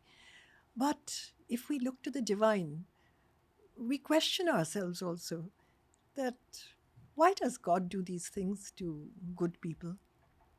If there is karma, then why doesn't he forgive us? He's supposed to be the forgiver of all. Why doesn't he forgive us? Why is there so much sorrow and sickness in the world? So Wicca places a great deal of importance on studies of this kind also. How do we explain it? Spreading healing. Spreading healing. If it works, yes, we do that. Of mind and body. The mind is very important. Mind is important. Going back to that historical conversation about Wicca, the 25,000 year mark you gave. Yeah. Is there a kind of loose understanding about the origin point, geographically speaking? Geographically speaking, I'd say, archaeologically, when they dug up these statues or images, I would say, clay images of the mother goddess, that would be beyond, or no, not beyond 25,000 years, but it would be around that time, and maybe in a few cases earlier.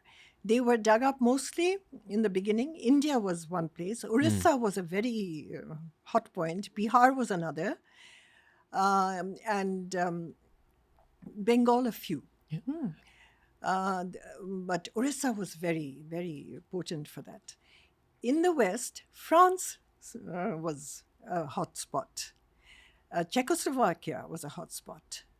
Eastern Europe was that. America, they have not really found any such because it was actually dominated by the native Indians. The native Indians had their own philosophy about all this. They call their goddess Changing Woman. Each country had a name for their goddess in that way, or energy, like the South America, for example, called energy Lung or Hung. Then Reichenbach, he called it the odic energy, and he said that you could store it in a box and open the box and it would come to heal you. So there have been many theories about this. We call it prana. You'd mentioned Mesopotamia. Yes. Also related to Wicca, Mesopotamia? Yes, some of the goddesses, old goddesses came from there in the goddess culture. Inanna, Astarte, Babylonia, all these goddesses came from there. Okay. Going back to the other point about abstinence. That is one of the first rules. Yes, yes. Is that a lifelong thing? I think this is a matter which each individual has to decide for himself or herself. Doctors would say it's a hormonal thing. Some people are over hormoned, some people are less. But as far as speaking from the point of Wicca, I would say that sexuality arises from the mind. So if the mind finds other points of interest or go ahead, then sexuality becomes very nominal. But if sexuality has to be there, I mean, in everything, not only in sexuality, in everything, there should be moderation. And I think that is, I mean, when a person is over-hormoned or overly ambitious, that's where, wrong things start to flourish. Wicca would not go that path. I'm assuming that sexual energy has a role to play in being converted into Pran Shakti or Chi.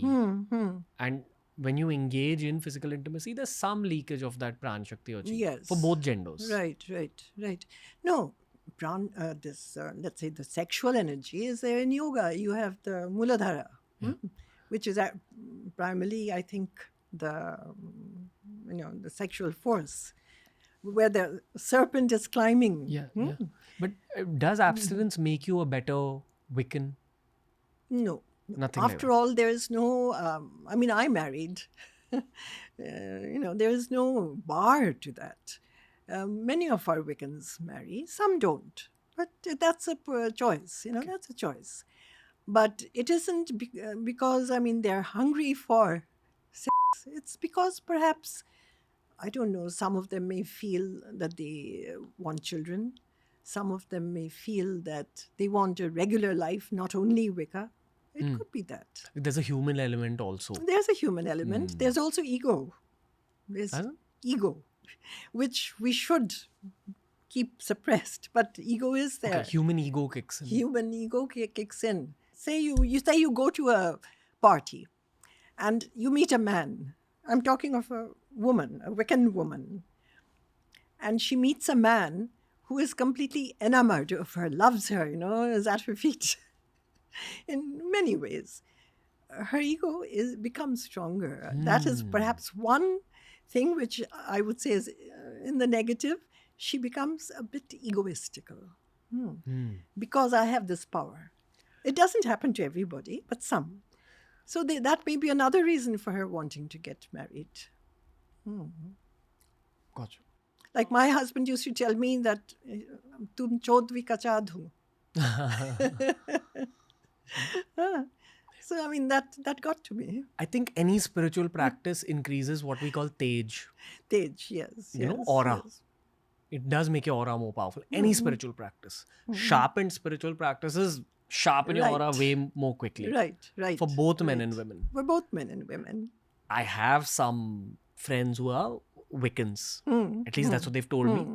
And they all have very strong aura. I think it's like a bonus of these processes. You have a strong aura and an ego. Me? I know. So are you a Wiccan? You can have a strong ego and an aura without being a Wiccan. Yeah, so I'm a martial artist in my human side. I grew up practicing martial arts and that left an imprint.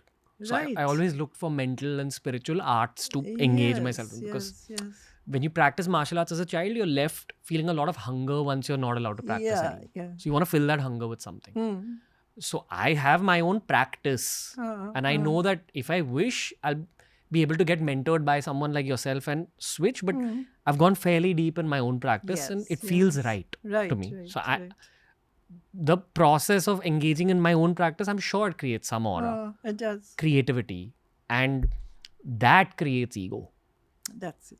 Ego isn't a bad thing, as long as it doesn't harm anybody. Having ego isn't bad, I found in life, because this life is all said and done a hard place. It's not an easy place, especially, let's say, contemporary society. Yeah, I think if you're trying to do anything in the material world, Yeah, you need a tinge of ego. you need it. A tinge. Very right. It very just right. shouldn't be malicious or Not out to obsessive. harm anyone, but to stand up for yourself. Yeah. But in standing up for yourself, now and then, you might do harm to someone. Yeah. You might. You can't help that. That's where, we say that the revenge spell which we have. Generally, I don't like to do it, especially not, for people just hungry for cheap things. But we have it in Wicca, the revenge spell. We use red roses for that, and we use the atham, or if you don't have an atham, a knife. And we don't call it revenge, we call it justice. So we have red roses here, we have a knife. Fortunately for me, I'm a friendly guy. I don't hold on to nothing. No, I have a great fondness for in my 80 years. But why have we kept roses? I know. Because roses are the flowers of the goddess Isis. I'll just keep it slightly. Okay, roses. No, I was concentrating on the roses. But we're not doing a revenge spell here, right? No, I'm just demonstrating it so that people will know. They can't do it. They can't do it because you have to have the power. In your In your own being. energy, in your being. Hmm. Let's face it. Sometimes a person is really wronged. Yeah. For no reason sometimes. Yeah. Our country is being wronged. Don't you think so? Geopolitically. Oh yes. It is being wronged. And in many ways, the West is trying to wrong us. I mean, there's no getting away from that. So, I mean, let's say we're doing it for something good. I mean, on the other side, someone is wronging us. We're trying to do something good. Like this is for self-defense of India? Yes, let's take it from the broader, For the protection of India? for the protection of India. Sure. That's a great intention. I think so. All right. Now, I'm doing it in a slightly different way. We don't have, I'll tell you the actual way. It's the water is put in a bowl. Over here, we have a glass bowl. We have water. That's fine. You generally have a bunch of roses. Over here, there are a lot. You can use 3 roses, 6 roses, or sometimes 12 roses in that bowl of water. Over here, I will concentrate on these 3 roses. Okay. Now, the spell is the main thing. The spell has to be powerful. And over here, as I said, we usually hold our atham, the long spatula-like thing. Yes. So we are doing it for the good of our country. We're doing it for the good of our leaders. And we're doing it so that outside enmity or bad will cannot harm us. Protection. Jai Hind. Jai. I hold you in my grip of steel, you who do me ill not will. Let Hecate tell us who will reign. From our lives, remove this bane. Your defeat is my gain. Then you take these 3 roses and you put them into water. That's all. Wow.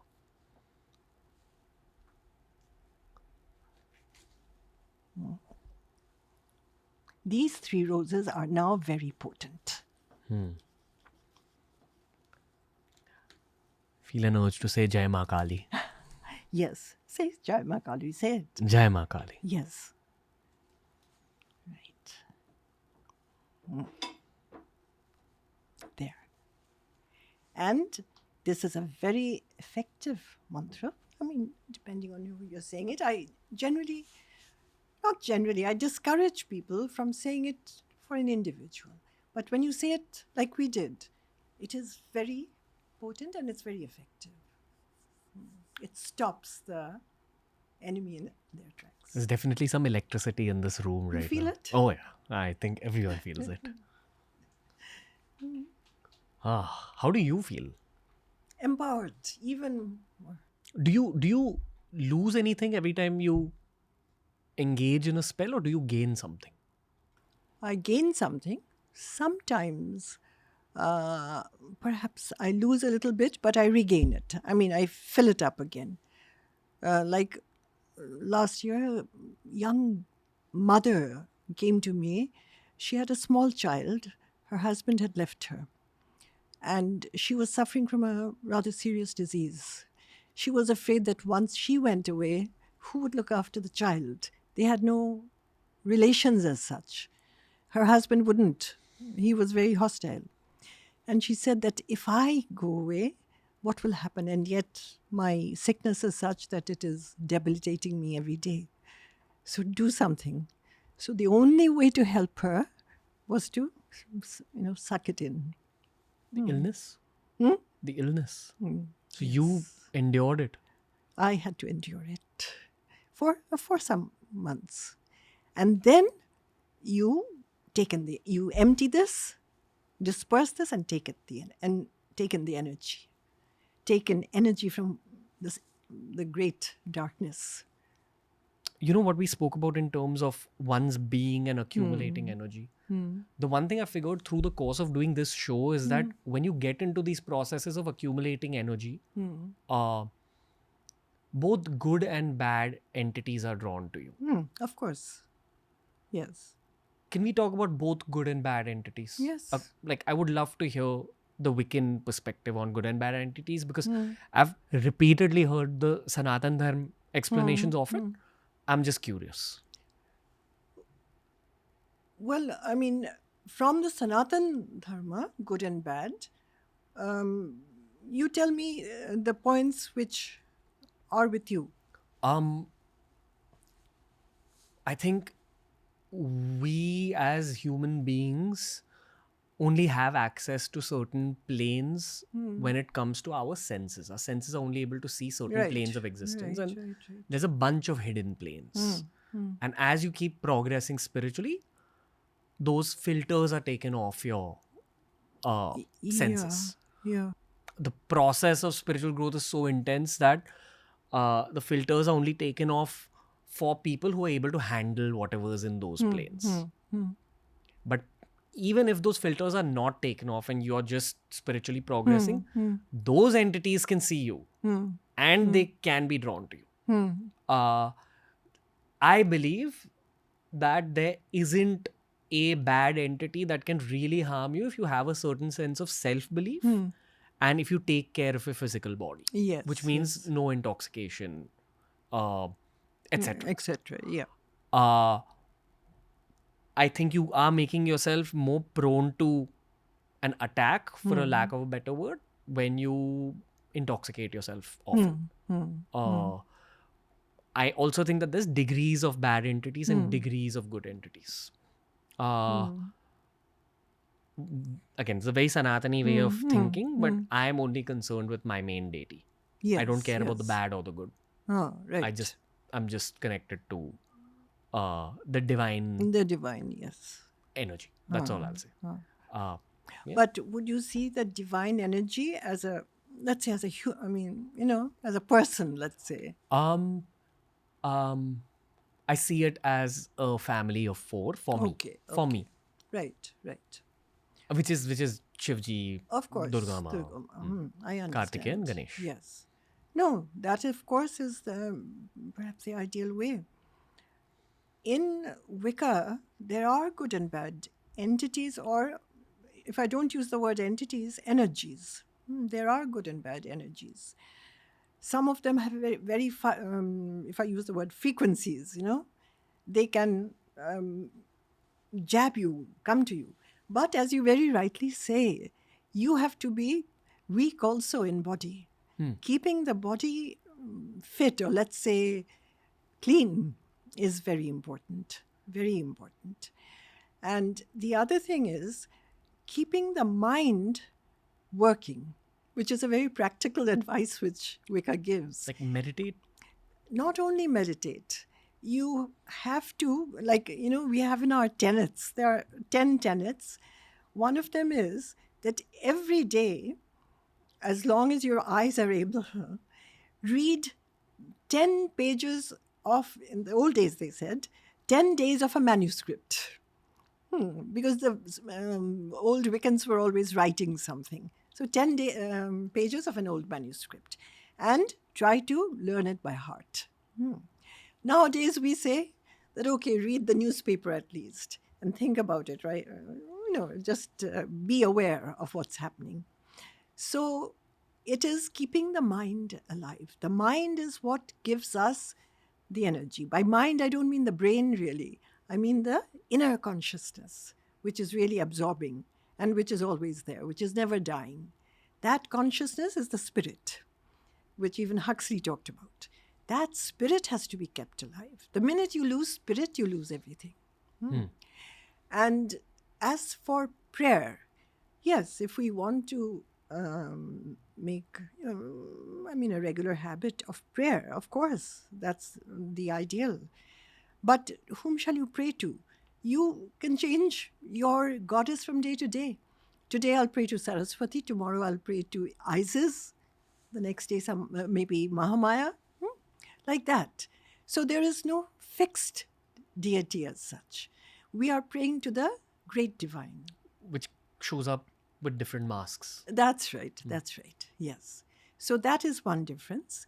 The other difference is that, yes, what we call ghosts or spirits, they do exist.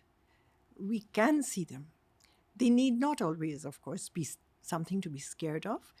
And they need not always show themselves. They can show themselves in doing something for you, which you never expected to be done, And you know that that person has helped you, or that spirit has helped you. Benevolent spirit. That's why ancestors are important. Pitru.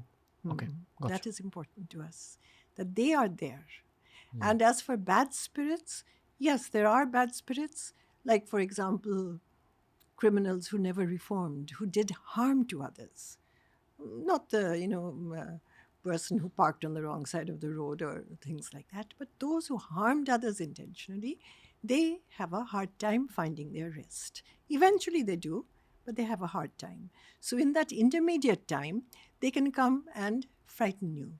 They can try to harm you. But if you are all these things, nothing will happen. It's in your consciousness, in your mind. Has anything tried to ever harm you? Sometimes, yes. So how do you handle it? Well, unless I fall flat on my face, I let it happen. In my mind, I say a few prayers. There are a few prayers to stop being hurt or regaining energy after you have depleted energy. There are a few prayers or things to do. So that's all. And usually, if you are clean, if you have let's say, I'm not saying I'm a saint, but if you are relatively good in that way, they are afraid of coming to you. It's a very pertinent question that audiences have, okay? Because this has become one of the most common topics on social media, the topic of Nazar. Yes, Nazar. That's what I'm talking about. Trying to do ill to another person. Okay. Okay. So whether it's an entity that puts Nazar on you or a human being? A human being can use an entity to put Nazar on you. They won't come and do it themselves. They will use an entity. Like you had sometimes evil gnomes in the West. You had jinns. You had what is called pretatmas. All these things, call them superstition, call them reality, whatever. People have talked about them. How do you take off Nazar? Take off Nazar, take onion seeds, kalonji, put it in a little bowl, keep it in a corner of your room for 7 days, and then throw it out to the earth, clean earth. A lot will be relieved. Which is a very simple thing, a very household thing. The other thing is lighting a candle, immediately blowing it out. Lighting a candle. Like, say, a flame is A flame. A flame, like putting it out. Lighting it, putting it out. Immediately, with your own breath. Just once. Just once. It's like a cleanse. It will cleanse the atmosphere. It will cleanse the atmosphere. So these are small practices. I don't know, maybe it's a thing of the mind, it's psychological, but they seem to work. What if... Actually, nowadays the New Agers are masters of this. They will cure anything and everything. So, I mean, I have come away from all that. I have come away. Okay. Going back to those entity conversations, at what stage of your journey with Wicca did those filters get lifted off your mind, where you could suddenly start sensing things more quickly? Well, I think some of the psychic abilities, even in a light way, were with me from early Childhood. days. Because I remember one day, that was in Montreal. So now and then, when these people from India came to Montreal, my father would entertain them. They would come to our house and all that. At that time, his name is still remembered, Homi Baba. He was a wonderful man. He had come to our house for dinner. Wow. And I was a small, at that time I was quite small, about 10 or 11 years old.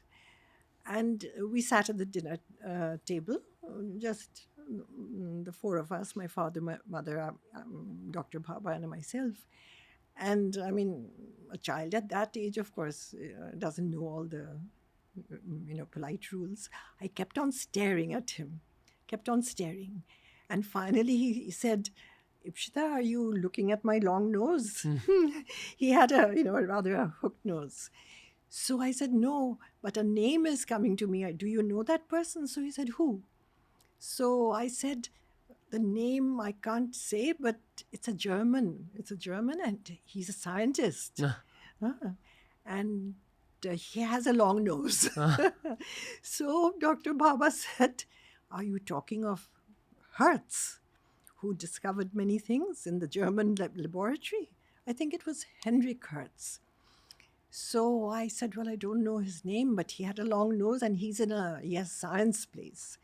He said, "Yes, perhaps you saw my past life." Wow. Homi Baba. Homi Baba said that. As a joke, or? No, he meant it.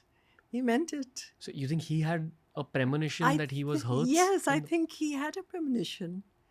So, of course, I mean, to me, it was all something, playful. But the name, when he said it, I said, "Yes, that's the name, that's the name." And I see his face, and his face is just like yours. It was very silly of me. Wow. But I couldn't stop myself, I'm very tempted for Vaishnav to pull up Homi Baba and Hertz. Look at the nose. Wow. See? Yeah. Wow. So you think this is the same soul in two different bodies? Yes, yes. I think he was a pioneer. Homi Baba, of course, was a pioneer. And I mean, I couldn't read anything else, but I just saw these two faces which were looking familiar, Yet another scientist who's inclined to the occult. Yes, right. Do you have any Indian context stories like this other than Homi Baba? About premonitions. Premonitions and Premonitions. Well, I told you about that story about, producer who was giving Diane's a bad name. And that time I didn't stop. That was where, I brought forth all my strength. I took a letter to the president. I said, this cannot be. Women are being demeaned. So he gave a letter. And he said, go to the Women's Commission. I went to the Women's Commission. They were very for me. They said, no, this cannot happen. We will want to see that film. So they were called over to Delhi. The producer didn't go. She sent over some of her team. So they had to come and show the film. And these people said, no, you have to snip out all these places where you are calling them Dianes and showing these superstitious things about them. So they had to do that. The film flopped. And I don't know why. This was the strange thing. About a month or 3 weeks later, this producer's house was raided rapidly. I mean, something came down on her, I didn't do anything. People suspected that maybe I had said something. I didn't do anything. I just let it be. I told them that this is wrong, and they did the rest. Are you able to look at a photo of a person and tell if something has been done on them? Like, are you able to see an aura? Sometimes. Not always. Sometimes, yes. Is it rude for me to pull up a photo and... No. Okay. I'm a very big sports fan. There is a footballer who's my age. His name is Paul Pogba. And Pogba, yeah. I think his family... I can't remember which country they're originally from, but they're settled in France. And anyone who understands football will tell you that this is one of the most talented footballers that this planet has ever seen. And everything was going right in his life. And in a span of 2-3 years, suddenly his career, because of circumstances, had like a bit of a dip. And then he was accused of taking some substance, and one of his family members deceived him. I believe his brother tried to rob him. And there was a lot of witchcraft stories going around about him. I see. Including, I mean, I don't know now how true that is, but what ended up happening was that he had to take a break from football for 4 years. He's just come back now. Okay. But he's probably missed one very important phase of his own career. Yes. I'm 32. So that 28 to 32 patch is very important in a sports person's life. So any football fan who's seen Paul Pogba grow, their heart goes out to Paul Pogba. But he's back now, and things are looking nicer. He has to build up again. Yeah. This is him. This is the guy. But okay. A woman let him down. you can tell. Yes. He was, truly bewitched. As in, it was... She was a French girl. Her name had some Pascal, the word P, letter P. I don't know. That must have been one of her last names, or she knew, or she worked with someone called Pascal. And he was quite involved with her. And she never intended to let it go beyond a certain point. But he was serious. And she was a white girl. Wow. She had something to do with it. You clearly don't watch football, right? Like that's... No, I'm not. So this is just a download you got. Okay. I might be right, I might be wrong. I don't know. But I saw that clearly. Can you just Google Paul Pogba wife on web? And okay, so it's not this lady. Not that lady, no. This was a lady he was not married to. I mean, I don't know, but he was one of my favorite footballers of all time. Like he could really create magic with his feet. No, it was his brother was in fact in league with this woman. So the brother definitely tried robbing him. That's public knowledge. And he was so Paul Pogba was a world-class footballer, was earning a crazy amount of money and was taking care of the whole family. And it was joyful to even see him play football. Like as a viewer, Yeah. a non-football fan could watch Paul Pogba and go like, I want to see this guy play more. It's so pretty. And then his whole life turned upside down. Well, he was, getting a bit careless, I would say. And his family was jealous. I mean, certain members, they were jealous. And when he got involved with this particular girl, the brother took advantage of it. And she was no good for him. He did not bring it out in the open, but if one digs deeper, that will come. If Paul Pogba is watching this, I just want to say, we all love you, Paul. Shout out to you. And we're always rooting for you. Just a tiny tangent I want to take again. I'm very grateful to have met you. That's the tangent. Now we'll come back. Okay. Great conversations is like something I specifically prayed for. Yes, I agree.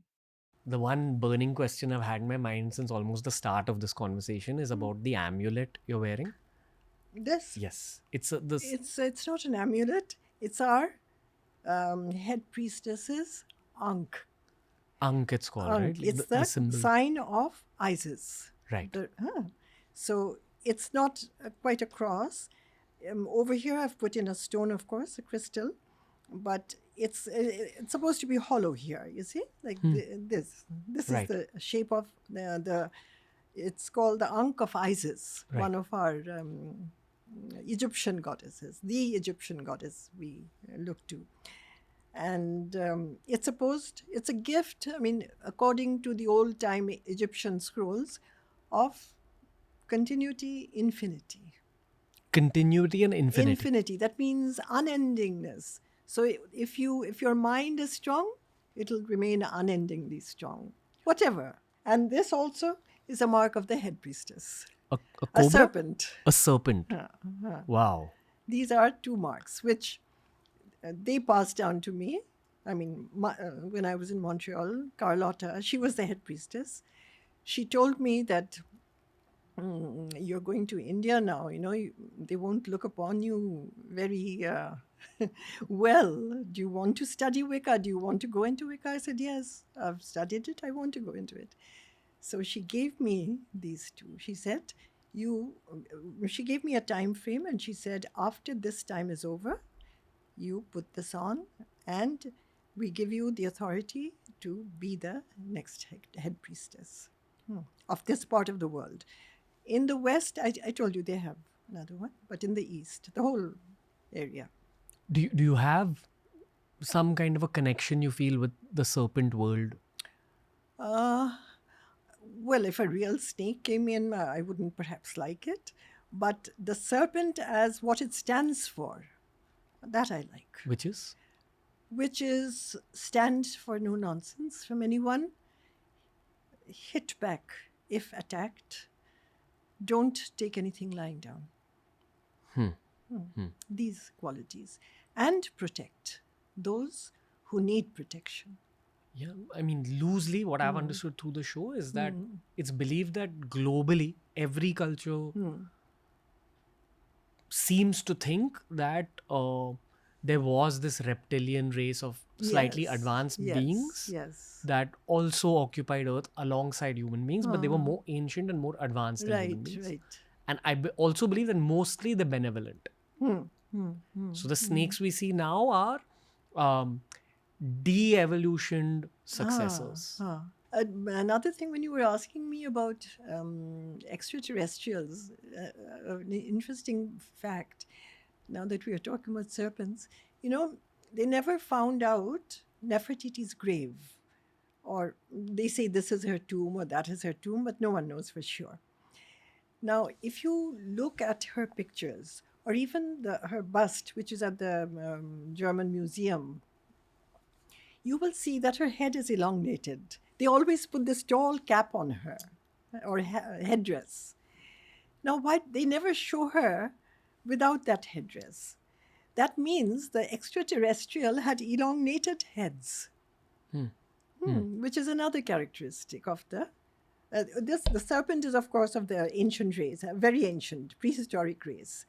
But that is another sign that the extraterrestrials were amongst us and are still amongst us. It may not be now in a physical form. We have mutated a lot.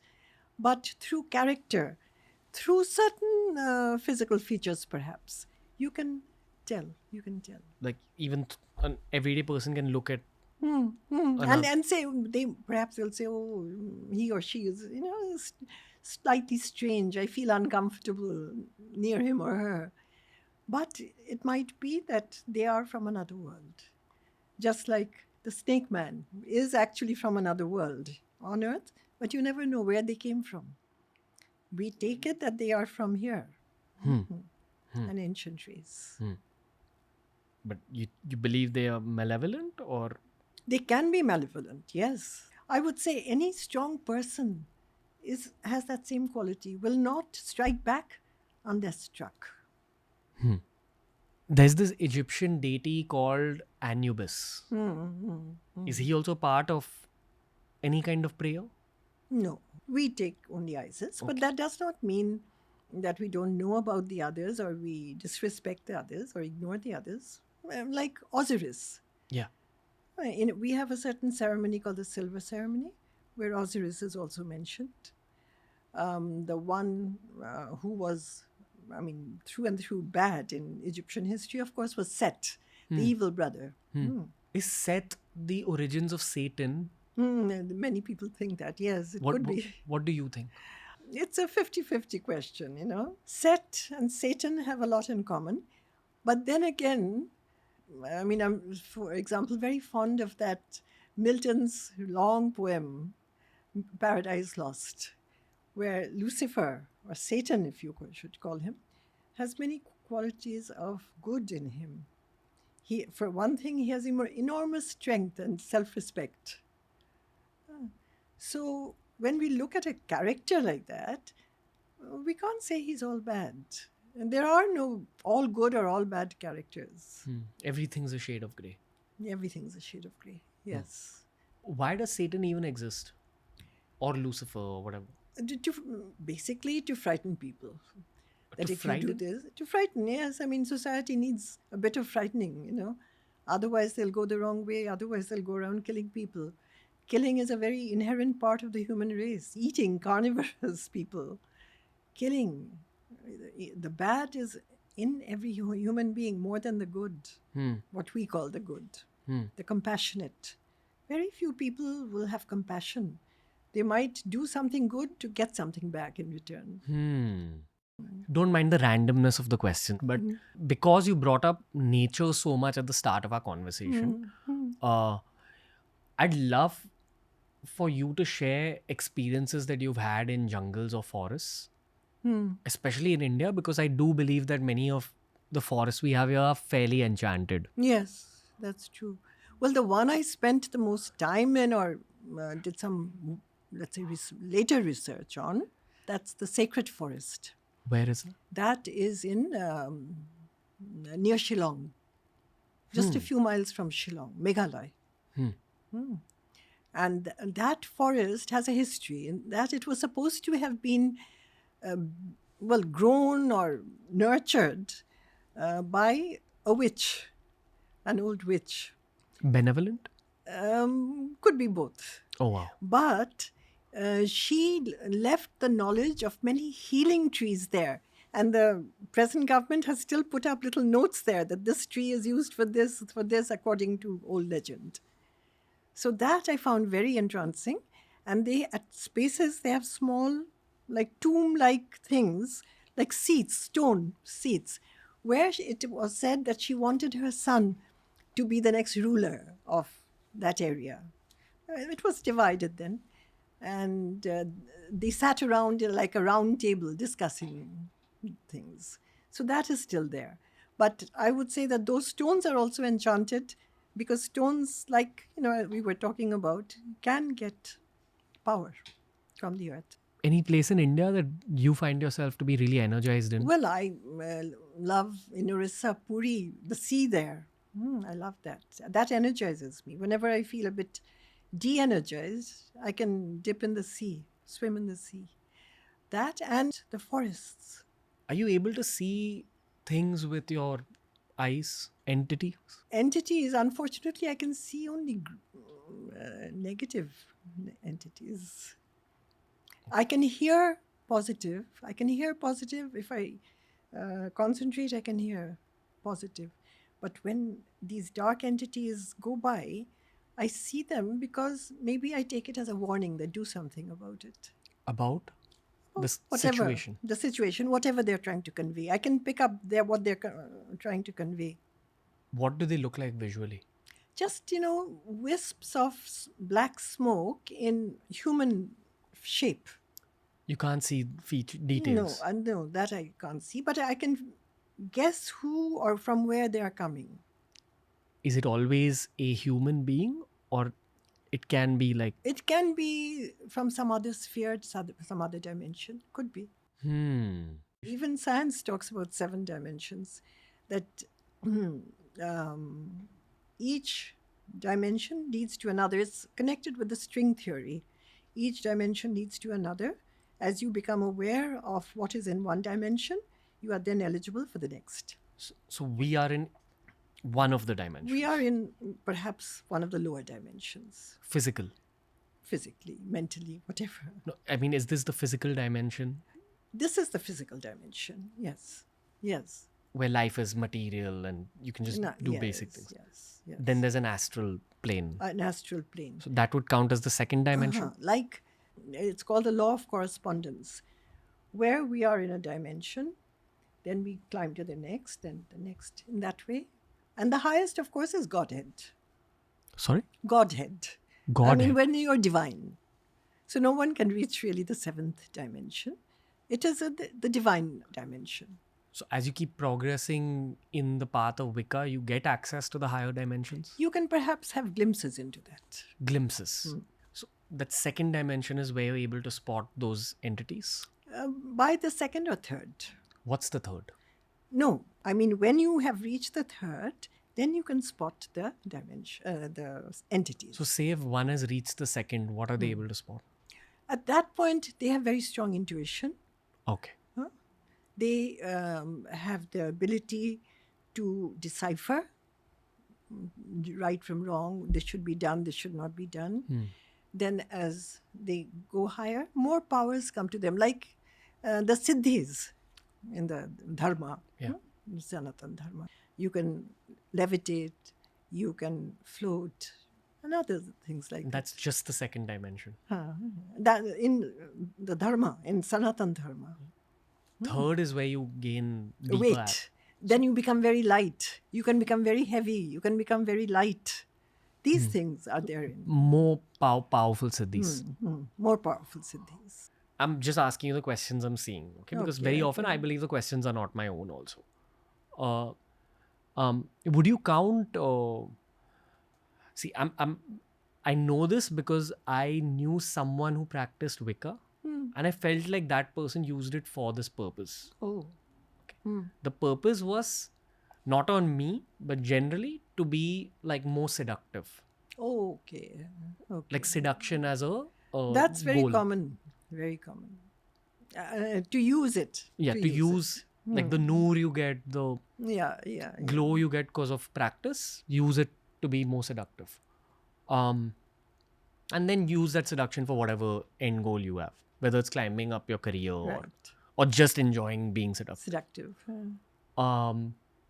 Is it looked down upon in Wicca or just each to their own? It's taken as humor. Mischief. Masti. Okay. Masti. Okay. Not seriously. Because no true Wiccan, I'm not talking about, those who use it. No true Wiccan would do something like that to either climb or to entrap or to, do harm to, or in any way to another person. It doesn't work. I mean, it will rebound on you. That's the thing. Like they say, for example, that is a very important, in fact, read of Wicca, that you can do harm to another person. That is possible. You can take revenge. You can go out of your way to do what they say is kala jadoo, all that. But remember, it will come back to. There'll be a price you pay. Do you have male disciples? I have male disciples, yes. Okay. Yes. How do you qualify? Well, nowadays I take very few, I call them students, really, students in, because it is more an academic thing, that we're doing. Now and then, perhaps I will give a notice or post that the Wiccan Brigade is open to admissions. So they apply, and they have to, first of all, fill in a form about themselves. For example, where they're from, their educational qualifications. That is also important. Why? Because you see, as you will realize, Wicca has a lot of headwork in it also. Studying. Many subjects to cover. Many subjects. Many subjects.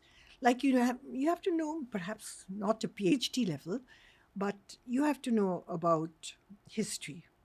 You have to know about archaeology a bit. You have to know about medicine a bit, quite a bit. You have to know about the mystical arts, of course. The history of the mystical arts. And not only one religion, many religions. So, at least, I go up to the BA level. You have to be a graduate. Wow. You have to be a graduate. You have to be a nerd to be good at... No. After all, It's a great. graduate. And you can be of any subject. It's not that you have to be of this subject or religion or anything. And then your family. Are you married, unmarried? What are your hobbies? Have you done Wicca before or read about Wicca? Do you have any knowledge about Wicca? Things. And you see, the minute you see, many of them write, I have a chamber where I do the mystical arts. You know that they're what they are. New Agers who are trying to make a quick buck. So those are not welcome. So I choose very precisely in that way. And I don't take in too many. For example, it's not like a huge academy. The most I ever took in, I think, was 15. And then if they misstep or do something which is not approved, I tell them to go. It's causing harm. Causing harm or using it in some way, socially. Going to a party and saying, oh, I'm a Wiccan, this happens, Privacy is Privacy is a key. there, of course. Privacy. like secrecy probably Yes. adds to the power. All right, you can say I belong to the Wiccan Brigade, but what do you do there? What do you learn there? That they shouldn't do. We never did it. They shouldn't do that. Wow. Because you mentioned history, the usage of Wicca or the occult in war. Yes. It's very common. It's common. Even today? Even today. Now I feel we're done. Just now there's no question. Okay, good. Thank you for fulfilling my curiosity on a personal level. It's a conversation I've been waiting for since childhood almost. When I first heard about witchcraft and how it can be positive as well, and how there's a negative connotation Yes. in society associated with the word witchcraft. Right. So thank you from my childhood and even my 32-year-old self. Did you have a premonition about today? Premonition, I felt it would be a very good day. And I felt also it would be a very constructive day. I feel that what we spoke about today will have a lot of good repercussions. Yeah. Thank you, Deepta. It was a real unexpected. Thank you so much. Appreciate it.